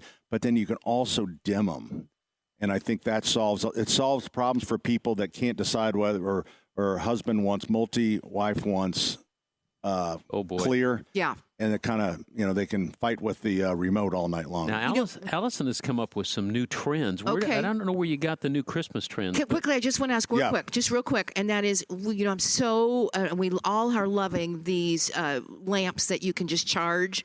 So you can put your lamps anywhere in the middle of the room, in different places where you don't have electrical outlets. You just can charge these, and we love them. Do they do anything like that with trees? There's like a smaller tree. What a Is there great anything idea. that you can just plug in and charge? There's, we haven't. There's battery operated wreaths and garlands, but Haven't gotten to the charging stage yet. We can do that on power tools. That's a great idea, Terry. Well, I didn't know if you could. It would take a It'd be bigger nice. battery. You know what? Charge it's it. the It same. lasts for. How long? Well, my lamp will last 6 days, 7 days. Nonstop. Well, not nonstop, but like if my light, I wouldn't have a tree on nonstop, but Right, I would, because I have the holiday spirit. even when you're not in the house, That's true. it's a fire hazard, I know. Okay, so anyway, so go you're ahead, saying, Allison. but how bright is it? it's good. I mean, compare it to 40 watt, 60 watt, I would say not as good. 25 watt. Maybe more like a 40. Yeah. Maybe like a 40. But that's what I ordered. Maybe there's more powerful ones. I don't know. I just think, you know what? In camping and all, if you have a place that you need a light, I think that's great. But I will go with a cord and electricity any day. I know. But sometimes it's just. And it's the same thing like outside. We brought in solar lights last year, solar Christmas lights, and they were a complete bomb. I mean, I spent a lot of money on them, and we still have the inventory. But it's just like, if people I don't have any faith in solar. If people have a cord, you can plug them in. You plug them in, but it just hasn't. I think solar, obviously, this is a company from Denmark or the Netherlands that we buy from, and I think in Europe, I think the solar is a big deal over there. But it just hasn't. Oh, really for a little caught tree on. like the ones I'm looking at up here, also smaller trees. What is that? Maybe like a foot. Behind you on the rack. I love up the above. tiny trees. I love the tiny trees too, and I'm thinking, how cool would that be that I didn't have to actually plug that in somewhere, that I could just charge it like my lamp, and I could put that anywhere in the house that might not be next to that could be a centerpiece. I remember when you weren't so lazy.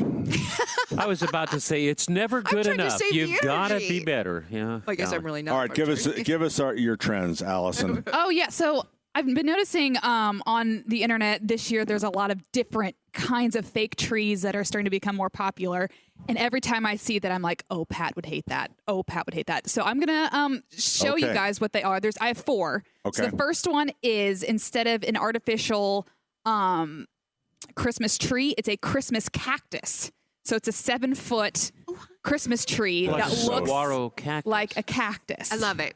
Okay. Won't sell. Not too bad. Well, it's that's the first one. This second one, I think, since the Grinch has become more and more The popular. Grinch is so popular. So this one is a 6-foot artificial crooked neck Christmas tree. So the top of the tree Love it. bends kind of down, so it looks almost cartoony. It's kind of fun. It's like I the think Charlie it's Brown fun. Christmas tree, that's just sticks. Yeah, it's just that everybody giant. loved, and this is for the Grinch. I'm going to say maybe on that one. We've Maybe had on that those one. in small versions, but I've never seen a 7-foot version. The next one, Terry will love. Pat, I don't know. Is it a cat? Upside down Christmas tree. I love upside down. You trees. do? Love them. Absolutely love them. I would have my gosh. never guessed that. So it's But- the artificial tree. It's quite literally an upside down Yeah, tree. they've been popular for a long time. Well, not a So long I- time, but they've been. But they're top. to make it a resurgence. Yeah. Where and do I you put wouldn't the say presents? I wouldn't say they're popular, but I would say they're interesting for stores. Now, the video or the one you're showing there is really not proper, because the idea is that it's up against the ceiling, so that it looks like it is just hanging on the ceiling. Oh, these have their own stands. Well, they all have their own stands. They don't really hang on the ceiling. But Oh, I see what you're saying. It's kind of an illusion where you Yeah. put it up against the. But they've been around, and they're a little harder to decorate. That's kind of what I was looking at because. Yeah, you're still going to have a ladder one way or another, whether you're. Matter of fact, at the show last January, I was like, "Do you think?" Talking to one of our decorators, do you think it's time to bring back the upside down tree? They go, no. Yeah. They're all over the internet this year. People love, and I don't know too. A lot of people say their cats don't climb on them. Yeah, I don't know if that's true. I don't know. I feel like the cats will take the challenge and still go on them. Yeah, no matter. I will say the things like anything that seems real like kind of trendy, everyone because that's so cool, like the cactus. Mm-hmm. In my experience, it's like everyone goes, "Oh, that's so cool," but nobody really buys them. Right. That's probably is true. How much is that tree? That upside down tree. The upside down tree. This one is from Walmart. So it's it 7.5 foot tall. $65. $65 for 7 foot. 7 foot is an extremely crappy tree. Yeah, I mean, well, and maybe that's when you want to buy an upside down tree from. How many Walmart. lights? How many lights are on that? 300 on that Walmart tree. Yeah, I don't know. I think it's smart to be that low of a price because it is maybe just something you maybe want to try. Right, like $800 into it. But I will tell you that you're setting yourself up for disappointment because a $65 tree is going to look like hell. If you really want the look, get the look because you can get good trees in an upside down tree. Or if you don't know if you like the look, maybe buy the cheap one year. Yeah. You like it, then actually invest. Can I show you my final and favorite one? All right. Yep. My favorite meaning crazy. It's called the foldable Christmas tree. I love that. It comes flat in a little circle and it's already decorated and you just pull it down. That's it. Yep. And that is a foldable Christmas tree. Aren't those great? I think they're great. I've seen those for a few years too. I know. I don't like them. No? Someone I think you can see through them really easily. Fun. Believe it or not, there's a warehouse in Indianapolis that they warehouse those trees. And somebody tried to sell them to me, and I'm like, I just passed on it. I just I just don't. That doesn't fit your store. I don't think that type of a tree. I mean, you're the real deal. That would be easy for an office. You just sort of pull it down. You can fold it back up. And it's put almost it like everything that's wrong about the holidays. It just seems so not lazy. There's no personality to it because it's like boom, drop. You pull the Velcro tabs and boom, tree. Yep. I mean, maybe it would work for like a classroom or something. Allison, are you going to put those on Facebook for people to see? And I will say Jack Phipps, who is here at Allisonville, he sent me his suggestion, which is the spinning tree, which everyone loves a good spinning Christmas tree too. Oh, I love the spinning Christmas tree. This is from the market last year, and we were fascinated with this. They just bought the motor from the internet, and they have it over the top of a dinner table. And cute. It's just how do you keep it was, and that's one of the things where and when you're a buyer, you go by and go, oh my gosh, that is so cool. But then, which one of your customers are going to do that? Oh, I don't know. I think the spinning one would sell more than the foldable. And what they is it wait a minute, how do you get the power if it's spinning? You've got to get power to it. Is it going to wind up the cord? No, it's. All right. They've got that handled. Okay. Trust me on that, okay? Is it the tree you buy, the whole tree is a spinner, or is it this Lazy Susan? They weren't even selling it. They were just selling the look and the ornaments, and what their decorators had found this motor online and then took a tree, because think about it, if you hung a tree, it would just fall apart. So they screwed each section together so it was one piece. And it just spins. It was absolutely gorgeous. How tall of a tree? I believe it was about a 7 foot, if I recall correctly. Golly, I still am not convinced they can still light the lights without some. Danny, could you please just trust me? I do trust you, Pat, about as far as I can throw you. You got to remember, you can buy a rotating stand for a Christmas tree, so that you just put it on the ground, and you, instead of using the stand that came with it, you just pop it in and it spins. That's cool. And it's magical because the cord just kind of follows it around. I am looking just to see how much something like that costs. The spinners, they're $31 for $69. But you're right. I'm wondering about how your cords work. Trust me, you have to trust me that I have heard that it works. This all works. Okay, it's so magic funny. to My friends are so like, trust me. We've been burned before, Pat. We're seasoned citizens here. I guess. Colored trees? Is there a particular color that's like a silver tree, a pink tree, a black tree? A blue tree. That has kind of gone away, but they always have a color that they always, and you know what I always say to because we'll have dinners at the show, and usually there's 14 of us, and they'll start talking about, oh my gosh, did you see the pink? Pink was the color last year. Pink. I said, and I was looking at Eileen, and I go, you know what I heard? The colors for Christmas are going to be red and green this year. Oh, boy. Because that's generally what sells. You better pay attention. And I said, if you want to dabble and get a little bit just to show how crazy you are, that's fine. But it generally is not going to be. Nobody buys them. Not really. People love to look at that stuff. But ultimately, when it comes down to it, now sometimes, because we have a lot of customers that are putting up 10 and 12 trees. Oh, so and like certainly for them, right. Yep. They make it a theme. Yeah, they would make a theme, and that would work. So I'm not saying it doesn't, but it's not like you want to put all your eggs in that basket, because from what I heard, red and green is going to be very popular this year. Exclusive. Before we go to break, I want to hear with gold as well. There's maybe some silver. Big festival of the Christmas trees down at the State Museum. Yes, and you have that walk-through tree. So if you do go down there, look at the Sullivan tree where you can actually walk through the tree. It's one of the most... Sullivan Hardware and Garden, we are the presenting sponsor of the Festival of Trees. Good job. Thank you very much. Did you put tinsel on it? Sorry? Did you put tinsel on your tree? You know what? David did our tree. I have not seen the tree yet, so I don't really know. I wish tinsel was back. We do have tinsel. It makes me nervous. Why? For the cats and the dogs. You know what? How did kids? Okay, how did we all survive? Survived before. How did we survive? We did. Yeah. We got to go. You're silly enough to eat it. Yeah, that's right. That's on the 2-year-old. That's on the 2-year-old. All right, we're coming right back. Your calls 239-9393.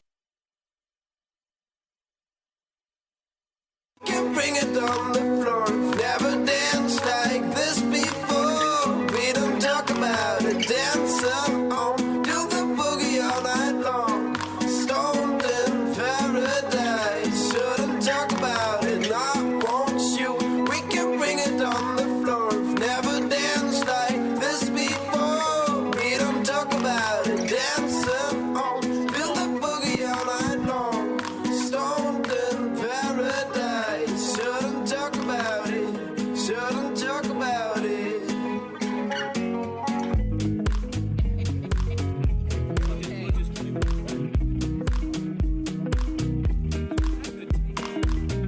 Hey, good morning. Welcome back.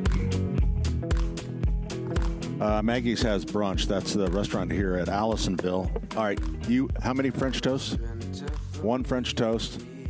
Hey, he wants a breakfast sandwich. And 2 sandwiches for these guys? Mm-hmm. All right. So am I weird for going with their frittata? So that's 5 sandwiches. They have a beautiful frittata. Frittata. So 5, 6. Is there 7 of us here? 1, yeah, 2, that's right. 4, 5, 6, 7. Okay. All right. Perfect. So Maggie's is open for brunch until 2. And they're open then. And you can get their full menu as well. Isn't that the idea of brunch? You get everything. Here's what Saturday mornings are like with Pat and Allison. Pat always answers or asks a question with a rising inflection, and they're open till, and that Allison knows right there she's got to jump in instead of they open at 2. No, they open at. Hey, Ethan, is it possible you could bring up a caller and just tell? I cannot even see the board. It's so small. Oh, it's small. Yes. Okay, we'll fix it. We have Brad. Brad, welcome to the program. Good morning. Great show. Hey, I bought 2 trees, had to go back. I got a 10% discount at Cracker Barrel because I'm a veteran, and they're 25% off anyway. They're called snow globe trees. They're like a white light. They do have some smoke-colored lights, and the glitter goes around and around and around. It's the most beautiful tree I could ever imagine. And I wanted to send a 3rd one to somebody far away, and I couldn't even find it on their website. I did find a snow globe tree, but this is so cool. I don't know how they make the glitter go. I don't know how they do it. Most beautiful tree I've ever seen. They're 25% off, and you can only find the kind I got in store. So how big are they? Yeah, how big are these things? They're, I would guess, 8 to 10 inches and maybe 6 inches round at the bottom. You They're have those on beautiful. the I'm rack not just kidding you. inside the door. So that's a nice sized little tree. Oh, So it's awesome. When you say snow globe, is it like traditional? Like you'll see water and Like would you shake up and tinsel? No, you don't have to shake it sparklies? up.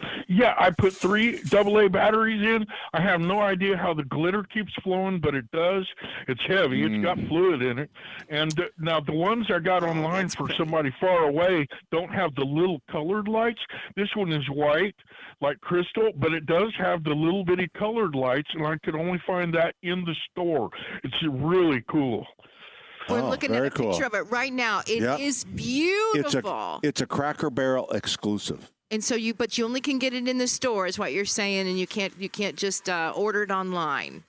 Yeah, I did order something similar. I ordered something similar, but not the same thing. And Not the right, same. and because online it says here it's a Cracker Barrel exclusive, almost gone, only 0 left. Oh, there's none at all. Yeah, and the They one are I cool, ordered though. the one I ordered for a friend is got not the little lights on it, but the one in the store with the little lights too is just that much better. There you And go. the 25% off, Beautiful. great gift bags and everything. Hey, thanks for the call, Brad. We appreciate it. And I do like Happy Cracker Barrel. Thanksgiving. Oh, I love Cracker Barrel. Woo, I love Cracker Barrel. I love the little store. You know, Cracker Barrel was so bullied on that whole. They sure were.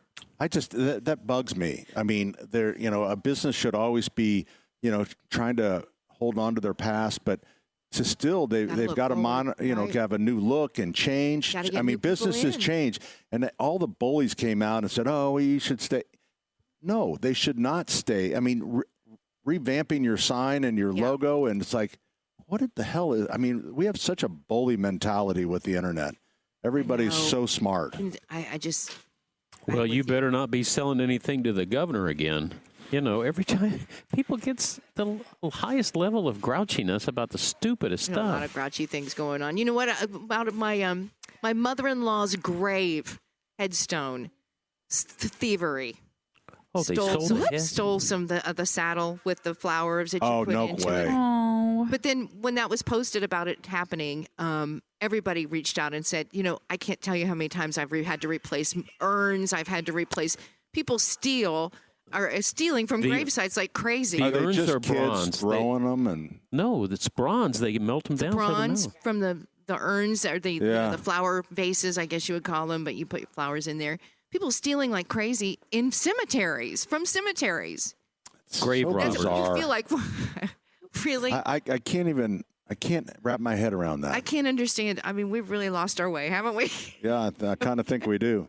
All right. Hey, we're here at Allisonville Home and Garden by Sullivan. We're going to be here till 1 o'clock. Come on out and see us. Hour number 3 is coming up, 93 WIBC.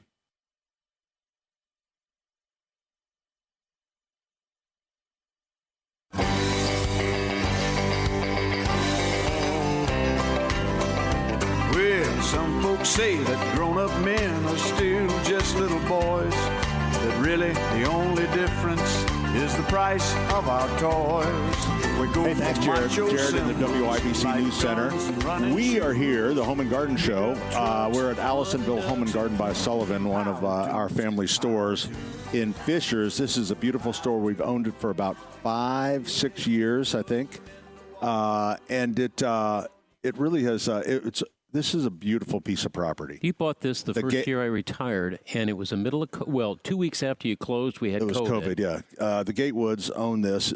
Jeff and Nancy did a tremendous job with it. It's just a beautiful piece of property, and then we put our stamp on it a little bit, and added on and did some different things. So, but it really is just a beautiful, beautiful store. Very proud of this one. There are a lot. If you're looking for different ways to decorate, there are wonderful little vignettes throughout this store. Not so much here in the greenhouse, but to the west side, where the new building and the old building are together.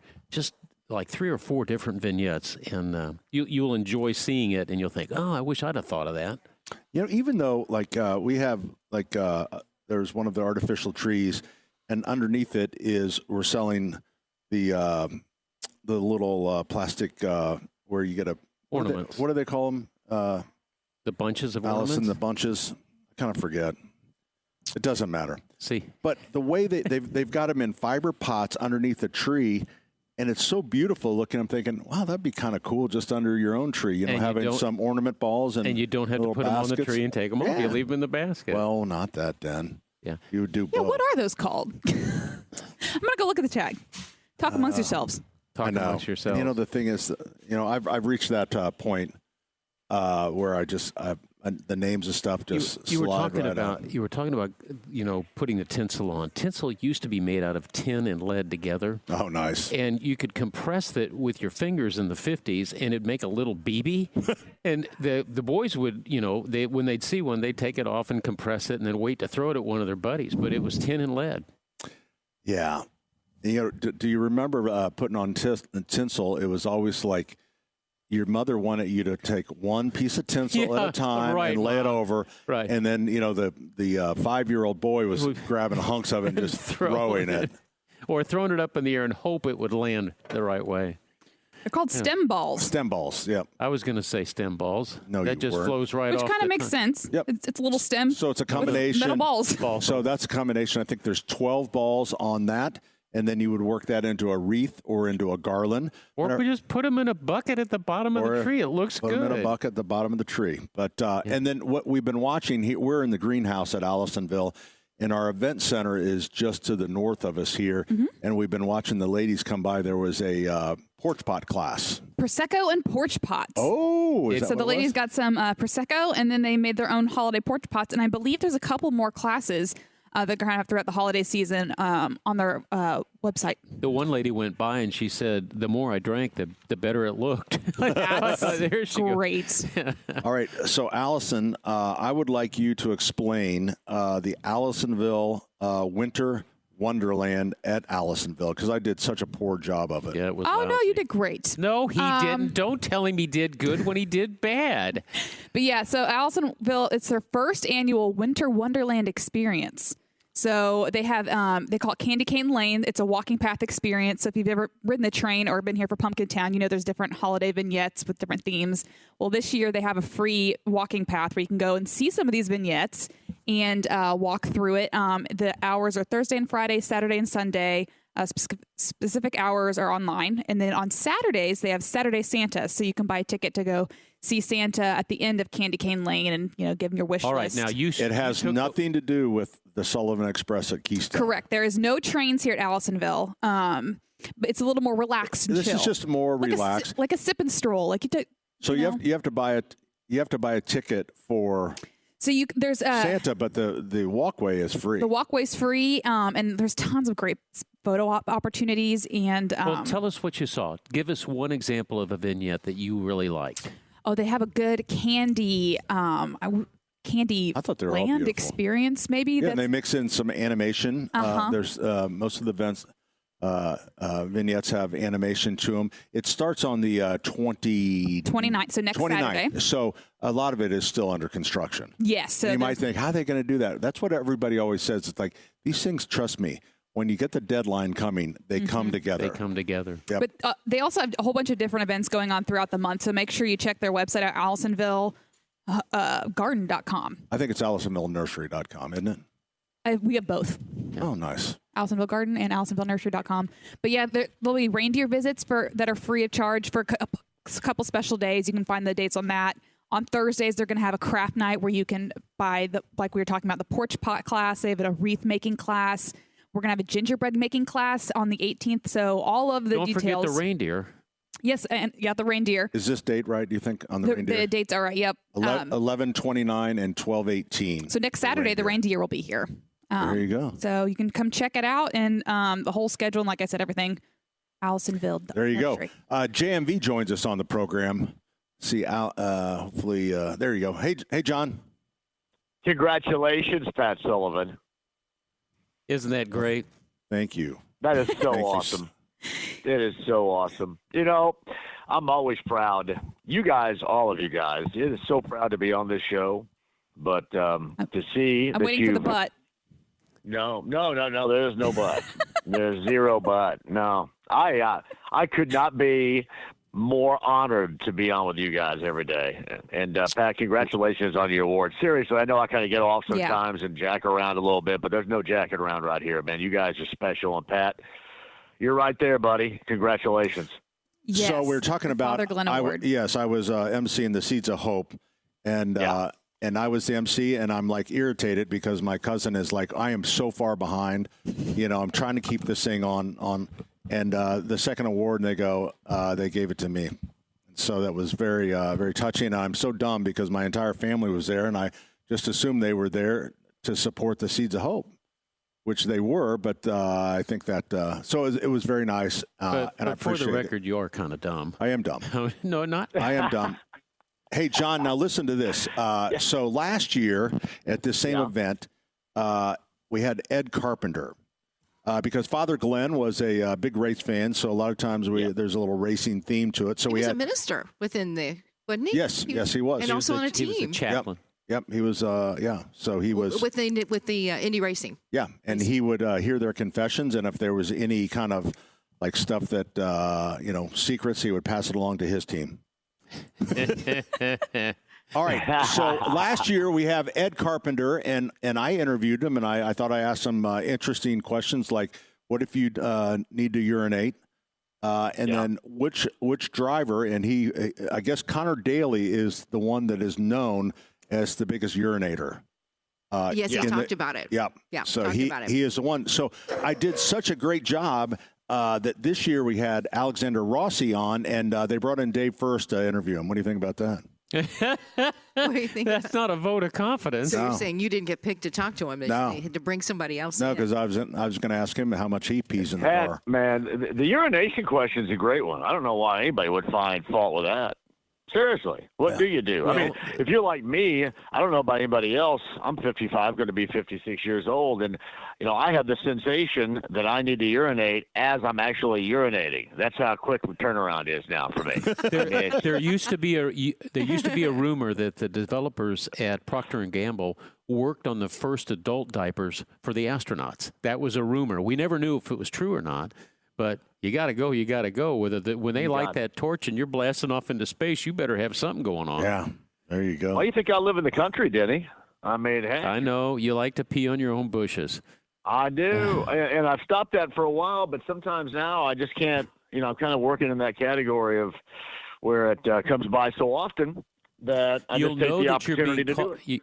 You'll know you're being caught by the neighbors is when you go out there and you start to go, the neighbors' lights go out. That means they can see you better. Okay, so be careful. There was a question about just this week. That was a question that was asked for a response, and that is it okay for the neighbors to have their cameras on your backyard? Oh, that makes me grouchy. I would say no. They have the right. Let me tell you this: because you have a right doesn't make it right. Okay, they've got poor taste, or they're trying to watch the corner of their house, right? But it actually is focusing on your backyard. All right, so they got bad manners, but they can't. They're allowed to do it. I'm not saying they're not allowed. I'm just saying just because it's right, it's not right. I feel really comfortable about that though, because my neighbors would need a telescope and not just a camera. So I'm safe. I see where you went there, John. Hey, tell us about tonight. As I understand, it's a free-for-all because this is your last show tonight.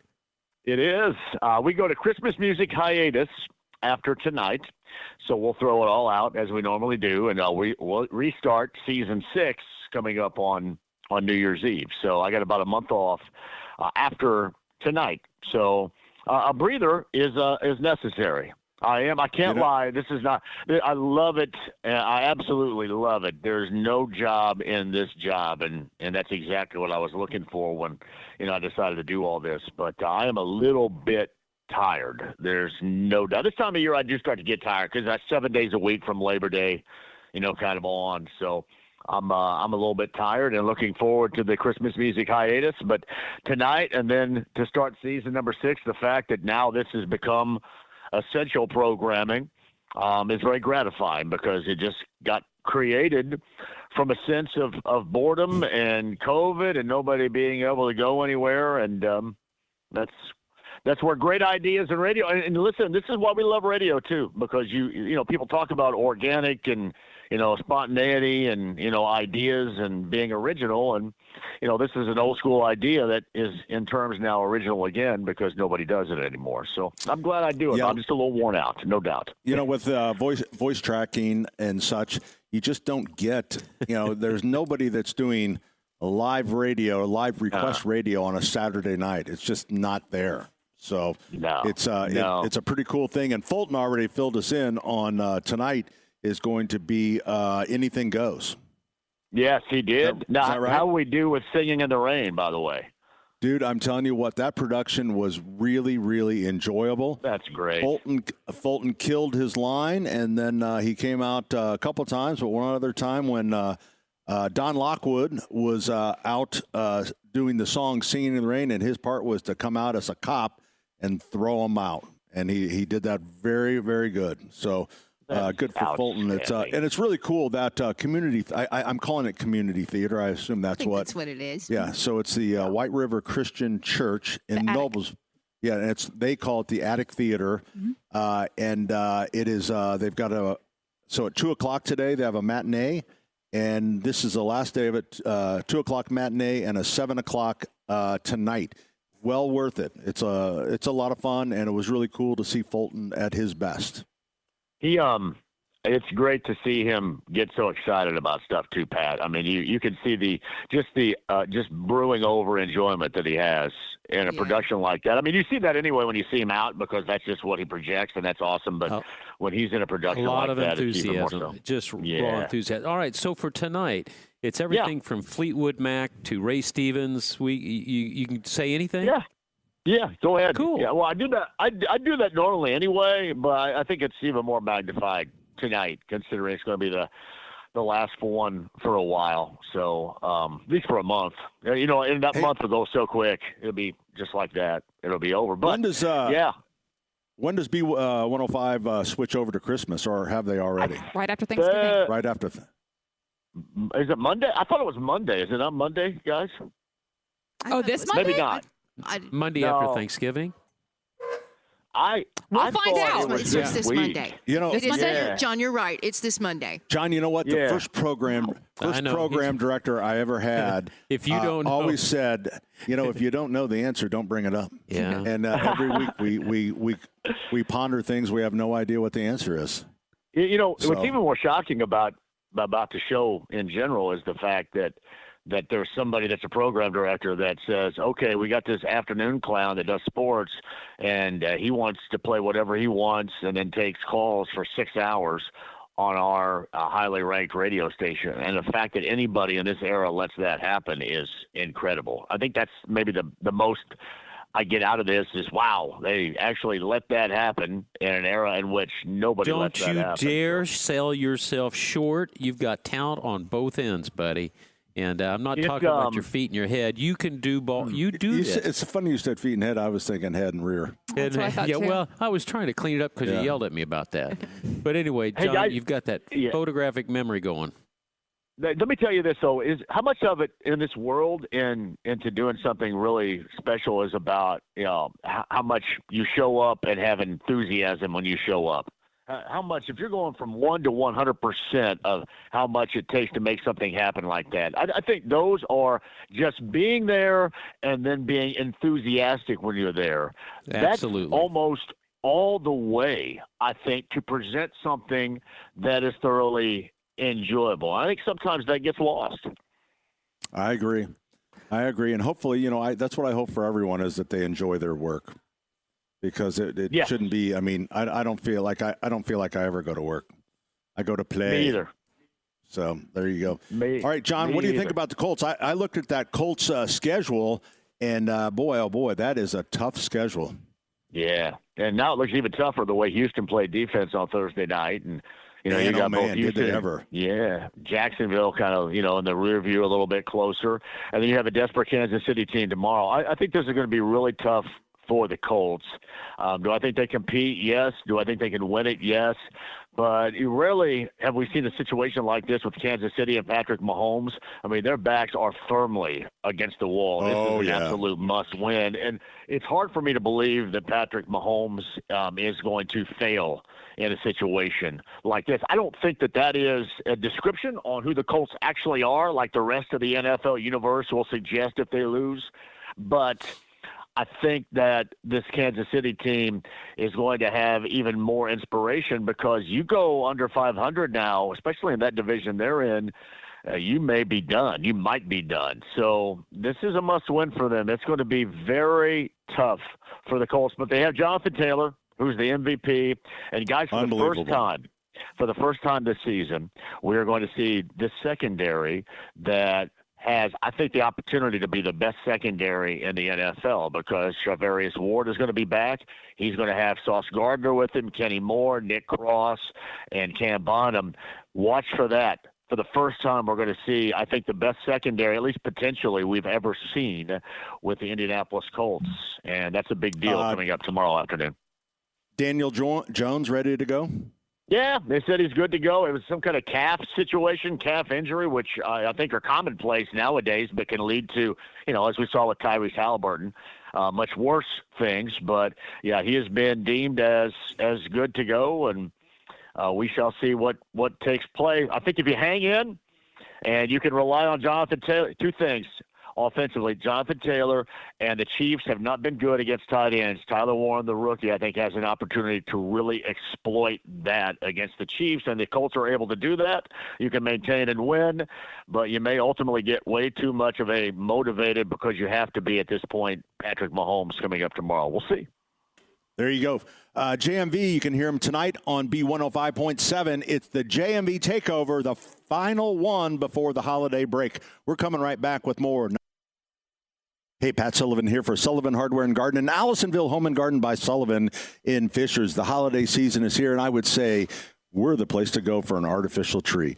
Both Allisonville and our Keystone location have Allisonville has about 80 trees up, so they're getting right there where we have 125 up at Keystone.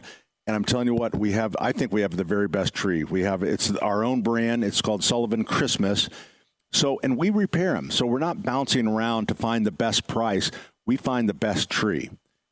If you look in a couple of the things, it's the lighting system. We have either LED, but even our incandescent bulbs, even though it looks like a regular clear set, it's so much better with the thermistor that keeps them from burning out and snapping off and making you go crazy. Also on the inside, the little pipe that holds the tree up, about a 1 1/4 or 1.5 inch for most places. Ours has a full 2-inch post in that thing, makes it a lot more sturdy. It looks like a trunk. When you stand back and look inside the tree, it does look like a trunk. It's well decorated and everything. And that's a little something extra we put on there. The stands are rebar stands, which are incredible. So we'll always take care of it for you. So we have that. The live greens are in. Fresh trees are being hung this week. So stop by Sullivan Hardware and Garden, won't you? 71st and Keystone. 49th and Penn. Don't forget Rich up in Cicero. Allisonville Home and Garden by Sullivan and Fishers and SullivanHardware.com. And me loves me the way I am. She's not just along for the ride. She's my biggest fan. Oh, it's a little whole piece of heaven when we lay down. Hey, good morning. Welcome back. My name is Pat. And Allison celebrated her birthday this week. I did, yeah. It was on the 21st. 20th. Very close, though. I'm dialing in on it. And you even sang to me. I did. Yeah, I was working at Sullivan's that morning, and I sang in the office. Everyone was so amazed that I could sing. What song did you sing? I sang Denny's song. It didn't exactly get it all right. I had to improvise a little bit. Good job. Today is your birthday. You're older than. Yep. What a wonderful feeling. At least we did. It's what. Yeah. So it wasn't perfect, but I think it was beautiful. I think my heart was in the right place. It was. I was very touched. And then I got an official song from Denny a couple minutes later. So you just had to be first, didn't you, Pat? Well, you know just a lucky lady being serenaded by all these. She was standing in the office, and it was on my calendar, so I actually knew. And I think what the girls bring, a bunch of sweets or something? Yeah, they brought some coffee cake and flowers. It was really sweet. That's very nice. Yeah. Such a good group up there. Very, very lucky to work with them. That's so nice. All right, listen, Denny went long. Go ahead. Denny, throw me under the bus. sometimes it's like he doesn't remember that we're doing a radio show. Oh, yeah. And we have break times. Right. And when he gets into one of his stories, it's like he's in a zone. You cannot break it. But unfortunately, he went so long in that last segment. We're going to step away real quick so we can catch up. But again, we're at Allisonville Home and Garden by Sullivan and Fisher's. I know the guys are out unloading Christmas trees outside. It's exciting. Yeah, you can get one right off the truck. Wouldn't that, that'd be kind of cool. The people that I think is interesting, sometimes people will go, I'll just take the one wrapped. And I like that because they're saying, you know what? It surprised me. If it's good, it's going to be great. If it's not, we'll deal with it. Yeah. I thought that was kind of where some people go way too long trying to look at every tree and all that stuff. And it's like sometimes having that carefree attitude is like, you know what? We'll make it work. Put it on the top. We're going with it. All right, we're coming right back with more. Our number 239-9393. Lost a couple screws, been trying to tighten them up, but they keep coming loose. Yeah, it's a wonder that I didn't see the light. Well, a lawman didn't tackle me, reading me my rights. Wild ass women, hard ass living, did it to myself. Oh, Ethan is back in our studio on Monument Circle. He's such a smart aleck. I bet he's grown like a weed, our little boy, because we haven't seen him in 3 weeks. I bet his beard's growing. He looks like the Taliban. A what? Taliban. Oh, I remember that. Like a terrorist? Oh, I thought that was a band in the 70s. Bill joins us on the program. Hi, Bill. Hello. Hello, Bill. I live in Muncie, and we're under a drought still. I heard on the weather report today from Minneapolis that we're down 6 inches since September. Yep. Is it too late to aerate a lawn? It is not too late, as long as you've gotten enough rain that it is soft enough to pull a plug. I mean, right, so well, we got some last night and so forth. Okay. And I think it's going to rain next week, but yeah, it's been so dry you couldn't even pull a plug. Yeah, I was trying to let people know that. Now, Indy had a little more obviously than you guys did, but we were still in a moderate drought in Indianapolis, and then I think you were one step further than that. So as long as you feel like you can take a pitchfork or something and pull out a 4 or 5 inch plug, you can go ahead and aerate. But it's a great time. And then once you do that, I would put my final application of fertilizer on. Okay. All right. Thank you. Hey, thanks, Bill. Thanks for listening. Okay. I don't think I've ever pulled a 4 or 5 inch plug. The most I could ever get was about the size of my little finger. Well, you're just not doing it right. It was done professionally with a professional heavy roller. Well, they owe you some money. All right, now. Okay, tell me about the heavy roller. It's just it looks like a porcupine, only it's got a center rod that's cast of some sort, some heavy steel, and they got the splines coming out all the way around. So, are they hollow, or is it just a? No, they're hollow. Yeah, and they're. It sounds like, because what you don't want is you don't want to compact the lawn by using you want to pull the plug. That's right. You pull the plug. They also have the type that vibrate up and down. Those are the best, and that's what the golf courses use. Yeah, I'm sorry your plug is so short. Do you have Christmas trees that are bald? Have the ball that you can just plant? No. I wonder what made you think of that. I think that's tree abuse. Oh, really? Do you? Yeah. To plant a bulb? Home and then bring it home in its pot. Yeah, most of them hasn't been cut. Most of them will die. Will they? Yeah, because Dick always would say that you can leave them in for about a week, and you need to get them in the ground. So he would say you pre-dig your hole, so you get the hole dug, take it inside for a week, from obviously. A couple of days before Christmas, and then get it outside, and that's when you'd have the best luck of getting it to come back. Okay. All right. I don't think it's worth it, and I know that people are funny. They think that, this tree was cut. Think of a Christmas tree as a stalk of corn, because that's all it is. And everyone goes, I can't believe they're cutting trees down. It's a field. It's just a grown crop. Yeah, they're not wild. I remember when this is way back when my kids were at St. Pius grade school.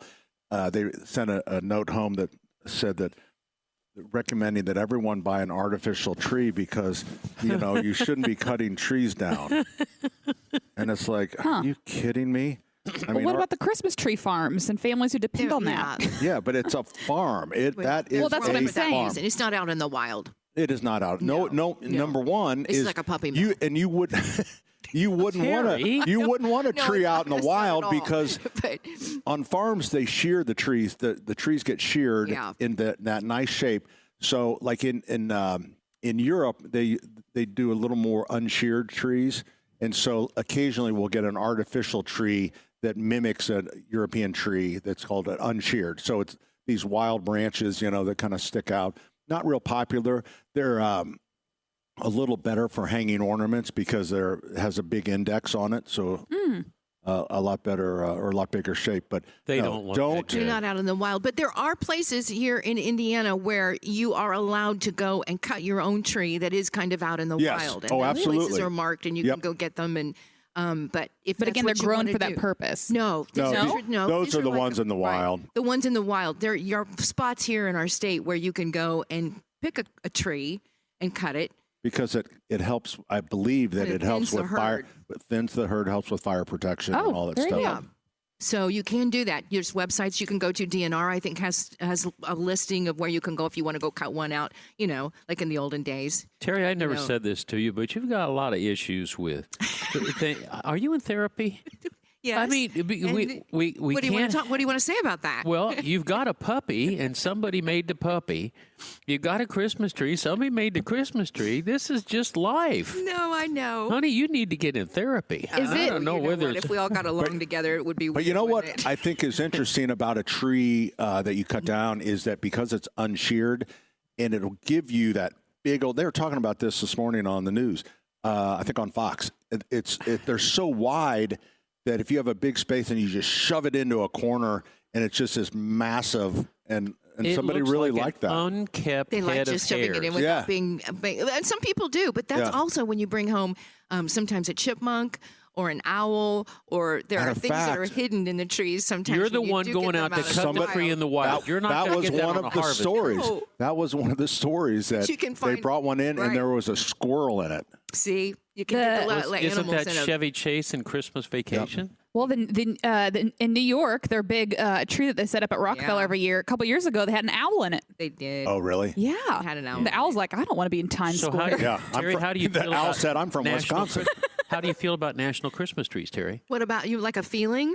I have no feeling for them. Well, they cut down the tree. Well, and the family, and that's another story. That's a really great one about the tree and how this family loves these trees. And they ship it all the way. And when their tree is selected, it's an honor.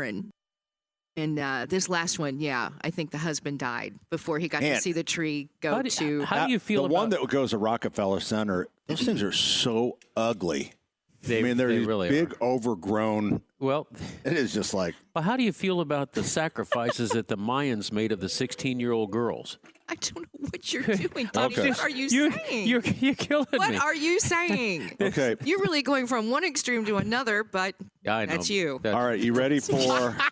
Are you ready for? Are you ready for famous faces? Okay, ready. Okay. Let's see.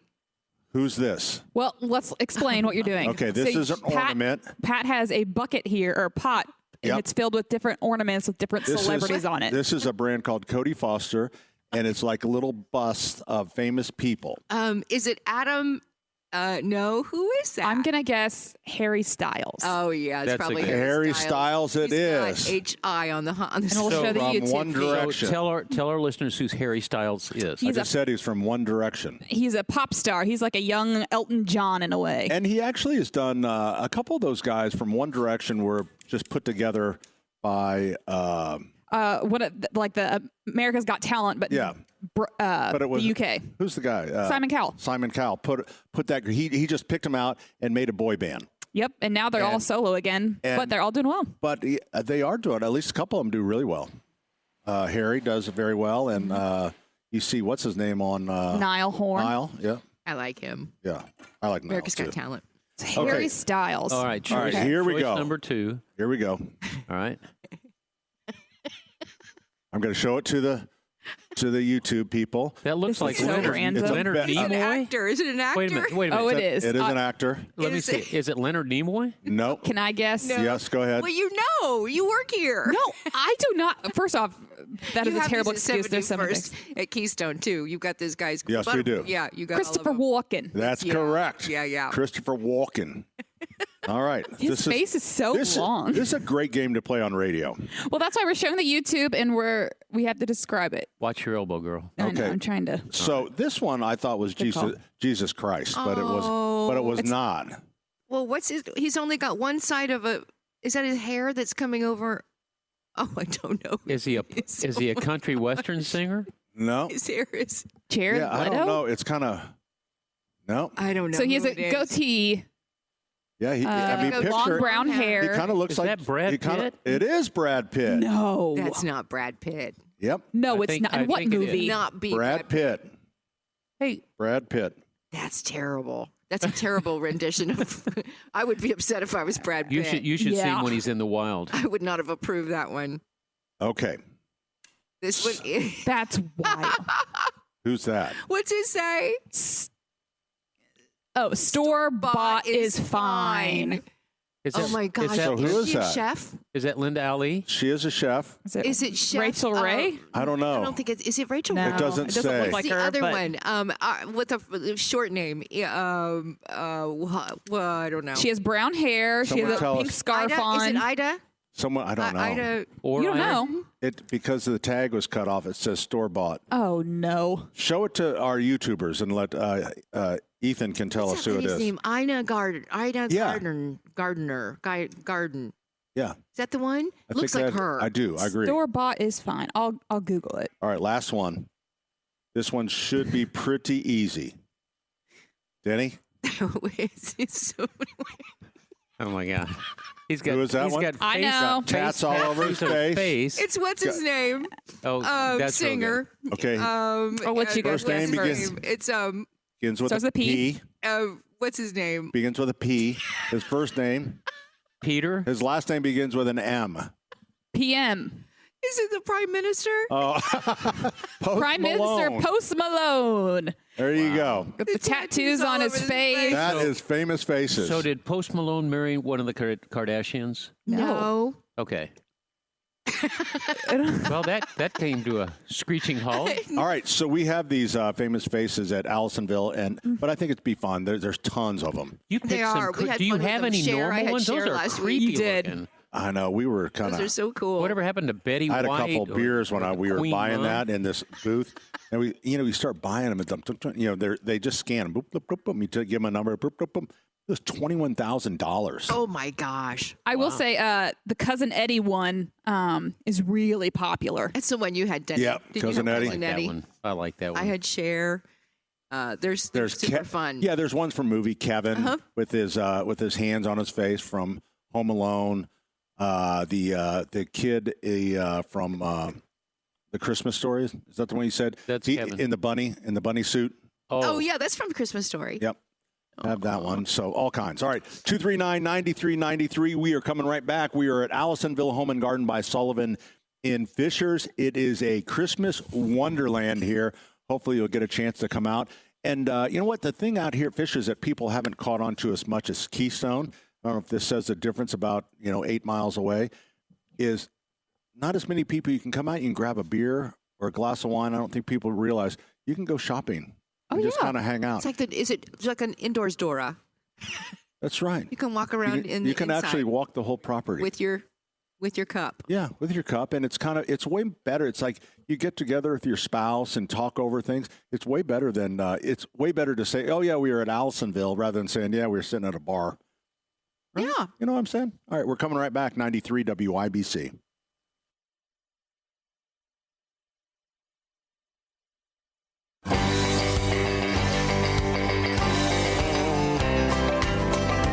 Well, some folks say that grown-up men are still just little boys. That really the only difference is the price of our toys.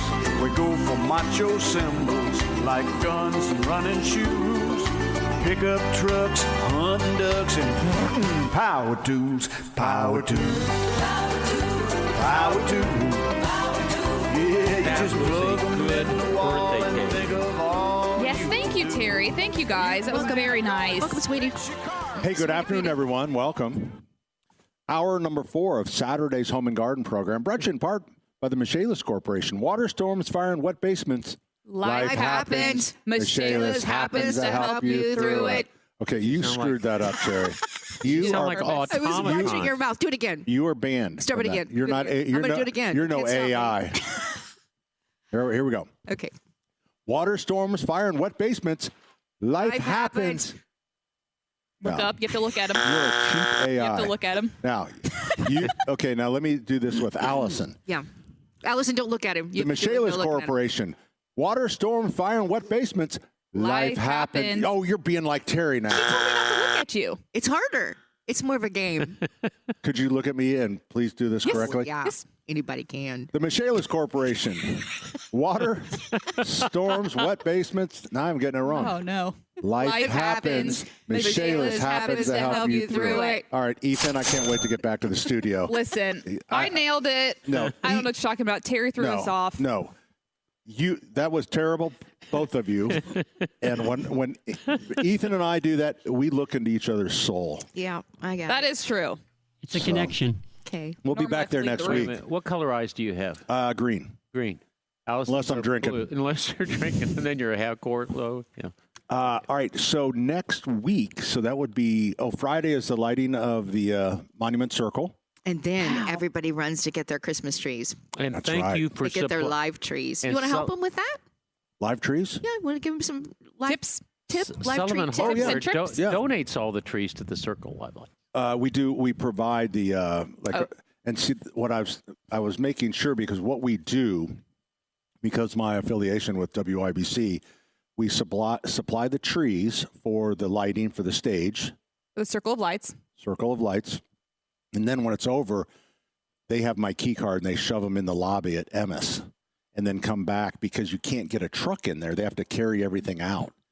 What are they going to do next year when we move? We're just not going to supply the Well, I was lighting. going to say, I wonder if No, if we'll find will you- somebody. Yeah, or yeah, I mean, who's going to be or in there? will you supply? Will you put a tree in our new building? You know what? I'll have to take a look at it. I mean, nobody ever knew that I put it in the Emmis building. I That was loved so that. funny. I that wonder what. 14-foot tree. I wonder I do. if someone will wonder. It's like, hey, why haven't they put the tree up? Yeah. Because What happened to the tree? I know. And then they'll know that all these years. That's right. The number one thing you try to teach managers in business is how to say thank you. And I don't think Emmis had a clue. Just be aware. No, the way it started was before we moved the Salvation Army Radiothon, which, by the way, is the 12th and 13th, Mm-hmm. and that is going to be at our Keystone location. And we used to try to have it downtown, Mm-hmm. but two things. Downtown on a Saturday, there's just not a lot of people down there, right? Anymore. Anymore. Not as many as it used to be. There are still, with Christmas time is different. It's just a Right, little bit but- different. Now we've got Spark. Spark is doing some things with Santa's Right. there They've every been doing- weekend and hot chocolate. You're right. They're bringing down. We've got the Hilbert Circle Theater and lots of events. So I would say the two things on the Radiothon was, one, especially during the day when we're, early on, there's not people down there. And two, radio people are pretty lazy. So it was way easier for me. I was going to say, wait a minute. We were like, it was work our convenient for butts us off. to come downstairs. Yeah. And the phone bank people But loved being in the lobby. But I mean, the lobby needed. So that's how we started with the trees. Right. So someone asked me to bring out a 12-foot tree, and then we had other trees along, and just to try to bring some little Christmas. But it was hard to do. It's hard to do in that big lobby. It's a big atrium. Right. But at our Keystone location, it's already set up for Christmas. So we It make looks a beautiful. space. Yeah. So it'll be great. It's going to be in a new spot in the store. It's going to be in the Grill Palace. So we're very excited about that. Good deal. Now what are you going to do? Yeah. Well, I was kind of like, in we- radio, we call that kind of pitching. So I well, was do you like, want to go ahead then and talk about when you get your live trees? You wanna live go ahead- trees. Yeah, That's what we we're talking live about. trees, Okay. and maybe some tips because that will be a huge weekend coming up to get your live tree. all right. So here would be my tips on live trees. Can we say the word butt cuts? We can later. Okay. Let me know. Just cue me. I'm Yeah. ready. And these are not live trees by any means. These are dead, but they're fairly dead. fresh. Yeah. They're fresh cut trees. You are so picky. Well, they're dead. They're not alive So anymore. the biggest tip The I would artificial have, aren't alive. would you two stop, please? She said I'm it trying. first. She said it first. You know, I won a big award last night. It was a major award. Major award. I deserve more respect. Can I say butt cut now? No. Okay. All right. The number one tip. Yeah. If you're going to get a fresh cut tree, I'm ready. buy it early. No. Listen to me. It's already been Listen. cut, Terry. Shh. Dad. Let's all be quiet. Dad, she's being a jerk. Shh. Dad. Let's listen. So you pick out your tree, you buy it, you take it home. Don't forget the butt cut. You do a butt cut. Okay. And then you put it in water outside if it's not going to freeze, or in the cold garage. And then you have it there. It's out of the wind because the wind dries out the trees. The longer it takes you to go to the lot and get them, the more dry the tree will probably be. So you might be thinking, well, I'm going to wait because they're going to get more and more trees. No. All the tree lots get 99% of their trees this week. So is this the last truck of trees that's out here at Allisonville Road? Right now? It is. We have this one right here, and then we have some big trees coming in on Tuesday, and we've gotten all of our trees. Mr. Yes. Sullivan. Yes, go ahead. You know, not everybody knows what a butt cut is, and do you have to do it? Okay. It's sort of like a tattoo. Will they do it for you, or? Yes. The tree lot that you buy it from should do your butt cut, and you want to cut off at least 1 inch because the butt seals over with sap. Tears. I'm sorry. Tears. Tears. Tree tears. And then, so when you're ready to put it in water, we make we make a butt cut. Yes. And then you need to get it in water within about 2 hours. And then once it's in water, it opens up. Those are the little straws that pull the water and keeps the tree fresh. Now, if you don't go longer wanna, than that, you can do a second butt cut. What, are you going to take it down? No. You can cut another inch off. When you get home, if it takes too long. Yeah, if you can't, I would say that if you're not going right home and you're not going to do that, don't even have the lot butt cut it. You cut it at home. So what you don't want to do, and everyone thinks that this is a good idea, to take the bark off the bottom part of the tree, thinking that will allow the water, and that does the opposite, because between that bark, underneath it, there's like these little straws. Picture little straws that suck the water up. And without it, it's probably not going to take water. And so, is a butt cut just straight across? Straight across. Straight across. Yep. Butt cut. All right. And then your water, is there anything special? No, wait a minute. You've got to make a green weenie comment here of some sort. Nope, not going to. Okay. Yeah, I would put an aspirin in. Aspirin? The water. Okay, put an aspirin. That's what everyone says. I don't think that does somebody anything. said bleach. Somebody has said salicylic acid. Epsom salts. No, warm water. You can put some additive in it. I'm not sure. Some people say 7-Up. Really, if you just put warm water and you don't let it, if you let it dry, if you let the tree dry out, once again, it's going to seal over and will stop taking water. So you cannot let the tree run out of water. Okay. You want to set your alarm for every 4 hours. So get up in the middle of the night, go check the tree. Okay. Make sure that it has water. Like a new baby. Yep. You're just checking on it every 4 hours. And I would say at like 5 o'clock, just a shot of vodka. No, PM. But you don't do butt cuts Shot of on vodka, babies. not water. All right. All right. Well, Just to thanks. treat That was him. helpful. Thank you, Pat. Okay. The other thing I might suggest or just mention, kind of opine about, trees look a little bigger outside. Yeah, they do. Yes, you're right. You're right. I'm sorry, a little you're smaller. They look A little smaller. Right. You get them in the house. And so many times people like they look at them, it's like, well, that's not very big. And when you get it inside, it's big. Yeah. It's really big. It really is. So A 7 foot is really safe for everybody. Don't you think? well, not if you have a 12-foot ceiling. Well, you go taller. He's in retail. Come on, Terry. But okay, all right. All right, so trees are graded. And garland. What about the garland? The fresh garland that we buy, the fresh wreaths that we Would buy. you Anything let that we him do that? finish? No. You spray those with water? Well, I'm glad you brought that up. I love a live Because- wreath on a door.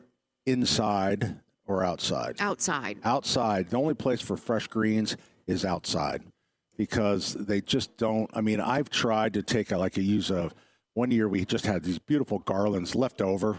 They weren't going to be sold. I thought, I'll put them on the mantle. And I sprayed them with wilt proof. They dry out so fast. They're a fire hazard. Mm-hmm. You want to use inside on garlands is artificial. Yeah. Artificial garlands. Keep the live greens to the outside. Okay. Did I ever tell you about when And then do I water it? the live greens outside? Yeah. No. You just put that wreath up. It's okay. It's like having them in a refrigerator. Okay. So we had an Advent wreath or an Advent candle on our when I was a kid, and I thought I'd light it. So I lit it and about burnt the house down. Even at a young age? Yeah. Yeah, He was reckless even then. He's been That was stupid for many probably years. Kind of a 10. Firebug. Probably 10. So that was 55 years ago. Yeah. Yeah, you're still stupid. But I put it out. Okay. But I left. I left the kitchen. I went downstairs and came back, and darn if there wasn't a fire going on the table. Frightening. Wow. Grandma's oak table. Which brings up scary. It's so scary. Which brings up a good point. If you don't have a fire blanket at the house, it is a great invention. It's fireproof, but it will absolutely smother any kitchen fire. And they're really not that expensive. They're not bad. like Everybody $12 to should have them. $14. And fire extinguishers. I got the whole loot. Yeah. I got it all. The blankets are great. The blankets Whip are that really out, great. throw it over a fire. And it's really, they mount them on the wall. You just jerk them down, hold on to those two straps, stretch your arms out, and That's it. like a. Makes a great stocking stuffer. Yes, it does. That's a great idea. You carry them? We do. And I don't think we sell enough of them. I don't think we sell, I mean, if you ask people if they have carbon monoxide detectors, there's so many people, I don't know what percentage it is, but not enough people. If you have either a gas burning furnace or a fireplace that's wood burning or gas, you need a carbon monoxide detector. And really, you also need the fire blankets. They're not expensive. Allison was right on it. Take advantage of it and keep your family safe. Listen, and while you're at it, get yourself a good flashlight. Yeah. Oh, best gift ever. Oh, look at the time. Love them. Good flashlight. All right. We are here at Allisonville Home and Garden. I thought they were having another porch pot class today. I kind of thought I would see the ladies, and there's always a couple dudes, but it seems always to be ladies doing porch pots. So great deal on artificial trees as well. Biggest selection in What you got, Indiana. Allison? He's looking right at you. You just realized I wasn't making eye contact because I didn't know the answer. You didn't raise your voice, the inflection. No, we're all biggest looking at sale in Indiana? See, that's how she knows to step in. She did. No, I didn't know the answer to that one, so I just avoided eye contact. Quiet. I get this all the time in the office. That's how she treats me. Well, you deserve worse. I feel like I know 70% of what's going on at the store. Yeah. Actually, I would say Allison is really good. So Allison works at our Keystone store part-time just to make extra money from the radio job. Oh, the radio job pays so well. It really does. So she is so in tune to my needs. She knows exactly. You and Lauren. Yeah, I will You say guys, it has helped a lot working at the store and in this show because I do feel like I know what's going on a little more than most. yeah, they know the words I'm going to forget, the names I'm going to forget. You know, on Caregiver Crossing, they did a segment on that about people who are going through dementia, and you have to be able to fill in the blanks. Yeah. Oh, can't Remember do that, it. Terry? Yeah, I do. That was a good segment. Yeah, I'm going through it. Before we break, it reminded me a couple weeks ago, one of our coworkers was telling me they heard someone in line be like, "Oh, so what does Allison do here?" And someone just goes, "I think she's just Pat's right-hand man." People will ask me man. that. What do you do for Pat? And I'm like, I think fill she's in his just sentences. like his right arm. She just. Like that's a good way to put I it. don't know. We don't really know what the title of her job Well, is. if she's anything for Pat, she's his brain. Yeah. Okay. Well, no, not at all. Was she working? She wasn't working for you before. No. She started at the station. I started the station first, and then COVID hit, and then they needed some extra help because they went did we online ever, stores, yeah. and I was looking to make some extra money, so it just worked out. She's And here we are, and now they can't get rid of me. That's So right. many people come here. during these times, right? Right. When they need extra, they go to Pat. Hey, Pat, do you need a They're plumber? like, I need a little bit. I just need a couple hours here and there. Can you help me? And Pat, I don't know that you've ever turned anybody down. I will now because you've just told the whole audience. Yeah, I was gonna say we have more than enough help now. But you will. You're always ready to help people when they need you to fill a couple Stop. hours. Okay, we got to go. Bye. Are we done? 239-9393. Your calls. Let's see. We have. Yep. I can't really see. Paul. We have Allison, Paul. who are the callers? We have Southside Tom. That's what's coming up. Your call at 239-9393.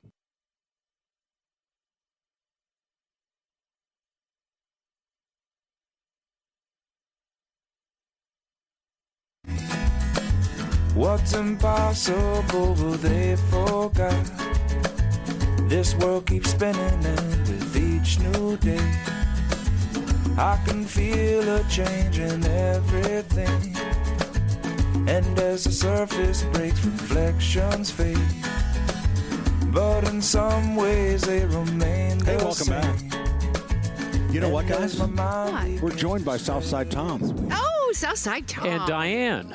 Yeah. Yes, that's the wife. Yes, thank you. Hi, Tom. And hi, it's good talking to you folks again. I want to congratulate Pat for the award he won. Had the pleasure of knowing Father Glenn O'Connor myself. What a class act he was, and he still is. So what can you say about Father Glenn? Super guy. Yes, thank you very much. A couple things here real quick.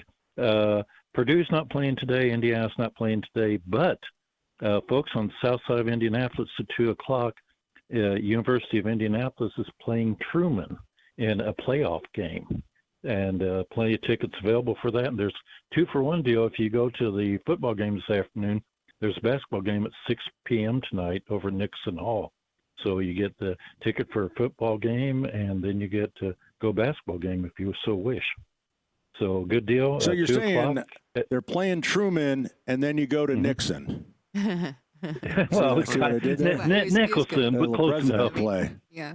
Yeah. So, all right, got it. By the way, they beat them 20-10, it was 30-20 in the regular season. So this may be a grudge match today, but it's always heads-up football down at UIndy.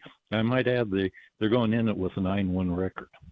So let's hope that the Greyhounds can do great in that game this afternoon. So there you go, 2 o'clock. All right, good luck to the Greyhounds. Right, indeed.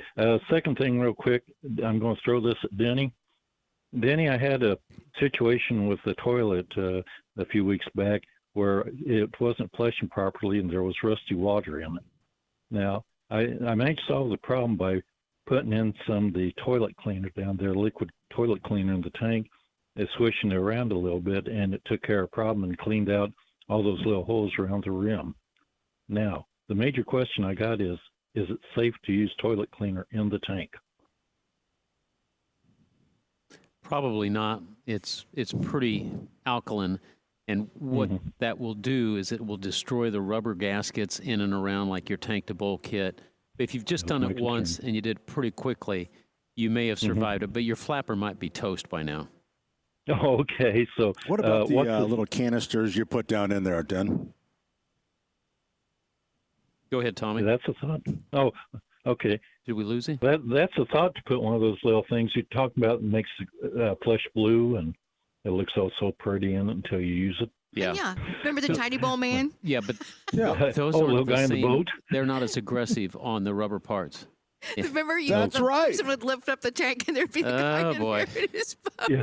Plumber's And nightmare it was right a there. Tiny Bowl Man. Hey, Tiny Bowl Man down here. Pat was about to ask a question was about so these funny. new Thank you, Tom. toilet tank minders that use magnets to sort of do what the Easy Water system does. And I tried 4 of those, and I could never really get any results from it. I So read the Pat- white paper on that, and it just didn't.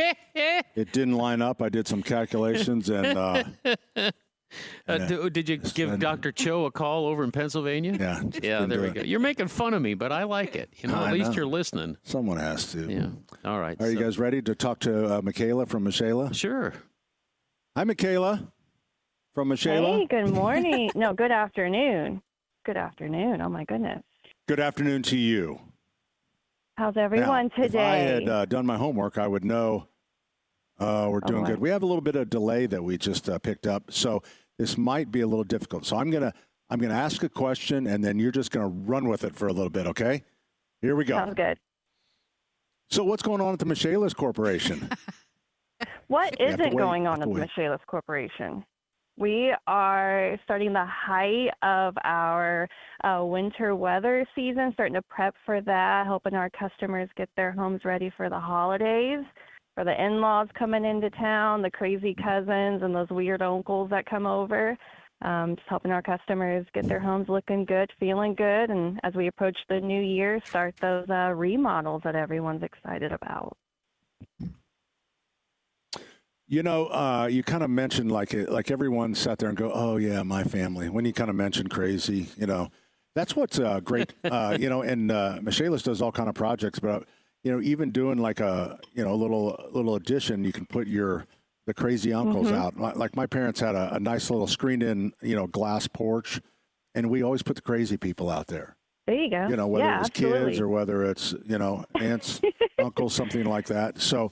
But you got to be really careful around the holidays because you do have people in your homes, and just stuff happens. I mean, so you're doing stuff that you don't normally do. So Michaelis is going to be there to help people out. We certainly are, especially coming up with Thanksgiving. Everyone's going to be cooking. You've always got someone that says, "Hey, I want to deep fry a turkey. Watch this." And they didn't read the instructions. So if anything happens to your home, any type of damage, Michaelis is here to help you get it restored, get it taken care of. And again, if you realize next year the crazy cousins need to stay in a room above the garage, we'd be happy to add on that addition for you. There you go.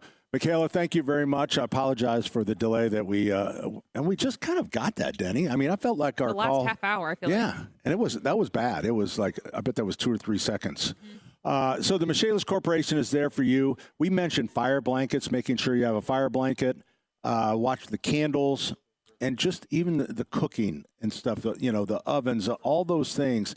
And I keep going back to the toaster in my life, and that's exactly what happened. It was Black Friday, and on Thanksgiving we had people over, and things got moved around, and I'm trying to shift the blame from myself. Yeah. So, the Michaelis Corporation, 844-FIX-INDY. That's 844-FIX-INDY. Water, storms, fire, and wet basements. Life happens. Michaelis happens to help you through it.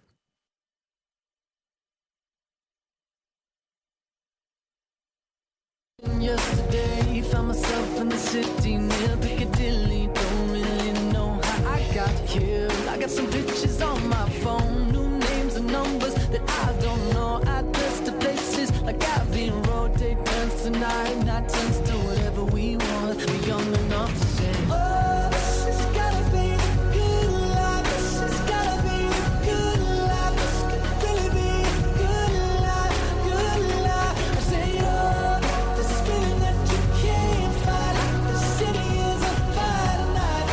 Hey, good afternoon. Welcome back. Terry, Stacy. Yo. How do you cook your turkey? Turkey is, we've done it every different way. Smoked out on the grill, all the things. Baked in an oven, roasted. I like mine still just a good roasted turkey. In the oven. In the oven. I like the way it smells cooking. I like all that. Denny, Paul, you guys don't cook a turkey anymore, do you? No. We do a game hen, a little bitty one. Okay. And that's, for 2 or 3 people, that's just about right. Gives me a little bit of leftovers. But the game hens work for us. And Allison, how about your family? We're kind of with Terry. We kind of just do the traditional oven way. Oh, so boring. But you know what? It is boring, but... It's boring. But you know what? I think the biggest thing about getting the bird outside is that you get the oven space. Absolutely. Oh, absolutely. For sweet potato casseroles and everything else. That That's smell right. in the kitchen, though, of everything cooking, that chaos of, one coming out, something going in. Yeah. Timing it all. Are you talking I'm about not good at it. in I and don't out do of the, it. No, I don't either. The bird? Things going in and out of the bird? No. Like stuff's when you've got just an oven, you've got to time everything where rolls will go in at one time, sweet potato casserole goes in another time. Yeah. But I could personally just eat sides. Me too. Oh, I agree. I'd be happy. You know, if I there saw was no... Turkey's at the bottom of my list. To be honest. saw a little thing about it was like a little survey. Like, is it about the turkey or is it about the sides? Yeah, and I'm 100% sides. Does anybody put cranberries or cranberry sauce on their turkey? I do. I love cranberries. Okay, well, good. I will put cranberries on stuffing.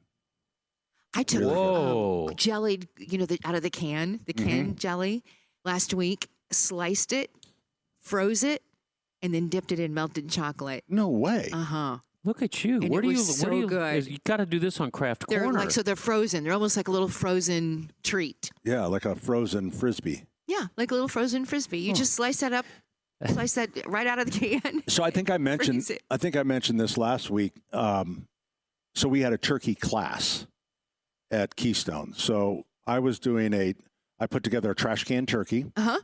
Which is what you're going to do this year. Which is what I'm going to do because we have guests in from St. Louis, and I don't know what it is. Well, one year we had one of the kids. Somebody had somebody in from the East Coast, New Hampshire maybe, and he was so fascinated by the trash can turkey. And I just looked at him and said, "It's very traditional here in Indiana. Most of us cook our turkeys in a trash can." And I just want them to take that back. You want to start to the rumor. East Coast. I want to start that to keep them there. Hold them in place. It's like I had a job offer at Lily's in Indianapolis, but they seem like a little bit of crazy out there. They're like they're cooking stuff in trash cans. Yeah. On Thursday morning, I met somebody who was a classmate of your sister, Julie. Julie, yeah. And she had lived in California for 42 years. And they'd had enough of California, and they came back. That's Jennifer Haddon. Yeah, that's right. And Ed. Yep. Is it Fadden or Haddon? Haddon. Anyway, they were telling me that they brought 16 families with them. That's how much the migration away from California. 16 they brought different 16 families. families have followed them. Okay, I thought they were sheltering illegals. No, they all their friends, their kids have all come back. They've all come. So they've all moved to Indiana. They all came back, and they all live, Hamilton County in a commune. No.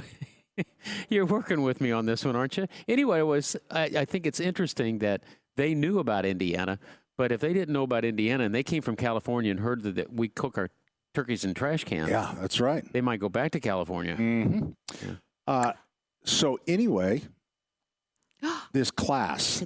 So thank you. I'm making progress. Trash can, and so then we brine the turkey to cook on a grill, and that was the main one we were serving in this class. And then they brought the trash can turkey out at the end of the class and sliced it. And most people liked the trash can turkey better than the brine. I don't know what makes it different, other than I think there is just this smoky, juicy. Smoky, yeah. It's this taste, and you can't good. get it anywhere. I will say at Turkey Fest, the trash can turkey is always my favorite. I haven't convinced my family to try to do that yet, so that's why we still do it the traditional way. But one day they're going to find me in the yard by myself. That's right.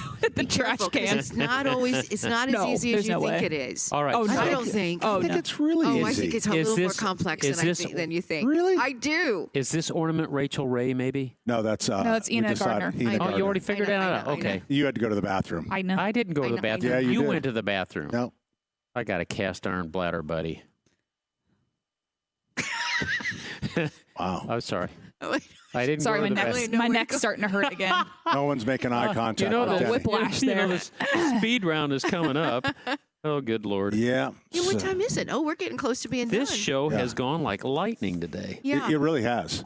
So we are at Allisonville. I can't wait to go out and see the fresh cut trees. We have beautiful trees this year. I'm so excited because I've actually had a lot of anxiety over wasting thousands and thousands of dollars trying to make sure that we had all the right trees, and really buying big amounts from growers that I didn't know. It just did not work out. Yes, ma'am. What is the most popular live Christmas tree? Fraser fir. 7 foot, 7.5 foot? Oh, your size? Both. 7 to 8 foot is the number one size tree, and Fraser fir in Indiana is still it's still number one. Where are they grown? So is that pretty. North Carolina? Yeah, but they're grown everywhere. North Carolina trees are grown high elevation, good needle retention, and they get bushier and thicker out there at the higher elevation. You can get a lot of Frasers from Michigan, from Wisconsin. They're not as wide, which actually is good because a lot of people don't want a real wide tree. So having a nice mix of some from the Midwest and some from the Carolinas. But well, I tell you what, so we got our regular grower that we've been buying from since the 1990s, and he is finally back in business because there really was a tree shortage.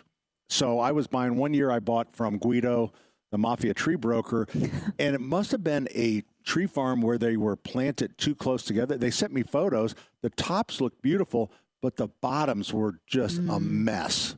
So I think that they were planted too close together. Yeah, they didn't thin them out. Right. So very excited.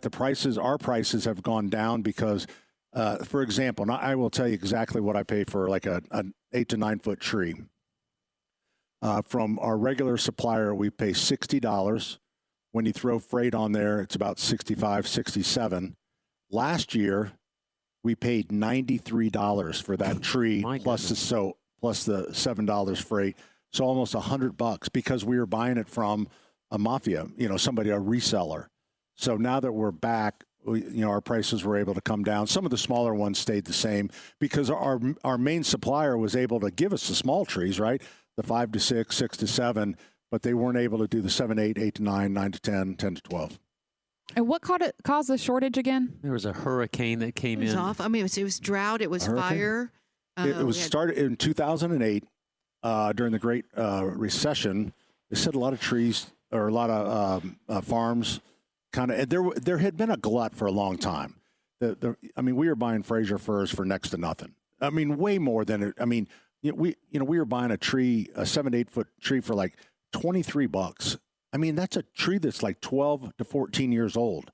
It's sheared every year. How could they, So I think a lot of people were on the brink anyways. The Great Recession came. A lot of them closed down. But wasn't it also climate? I mean, the climate hurt some of the tree farmers, right? I think something happened as far as was it COVID? They lost some trees. COVID took them over. I don't think that was it. I think there was some loss, wasn't there? No, not that I know. The health of the trees? That's not the driving force that I've ever heard. It was just the glut they had.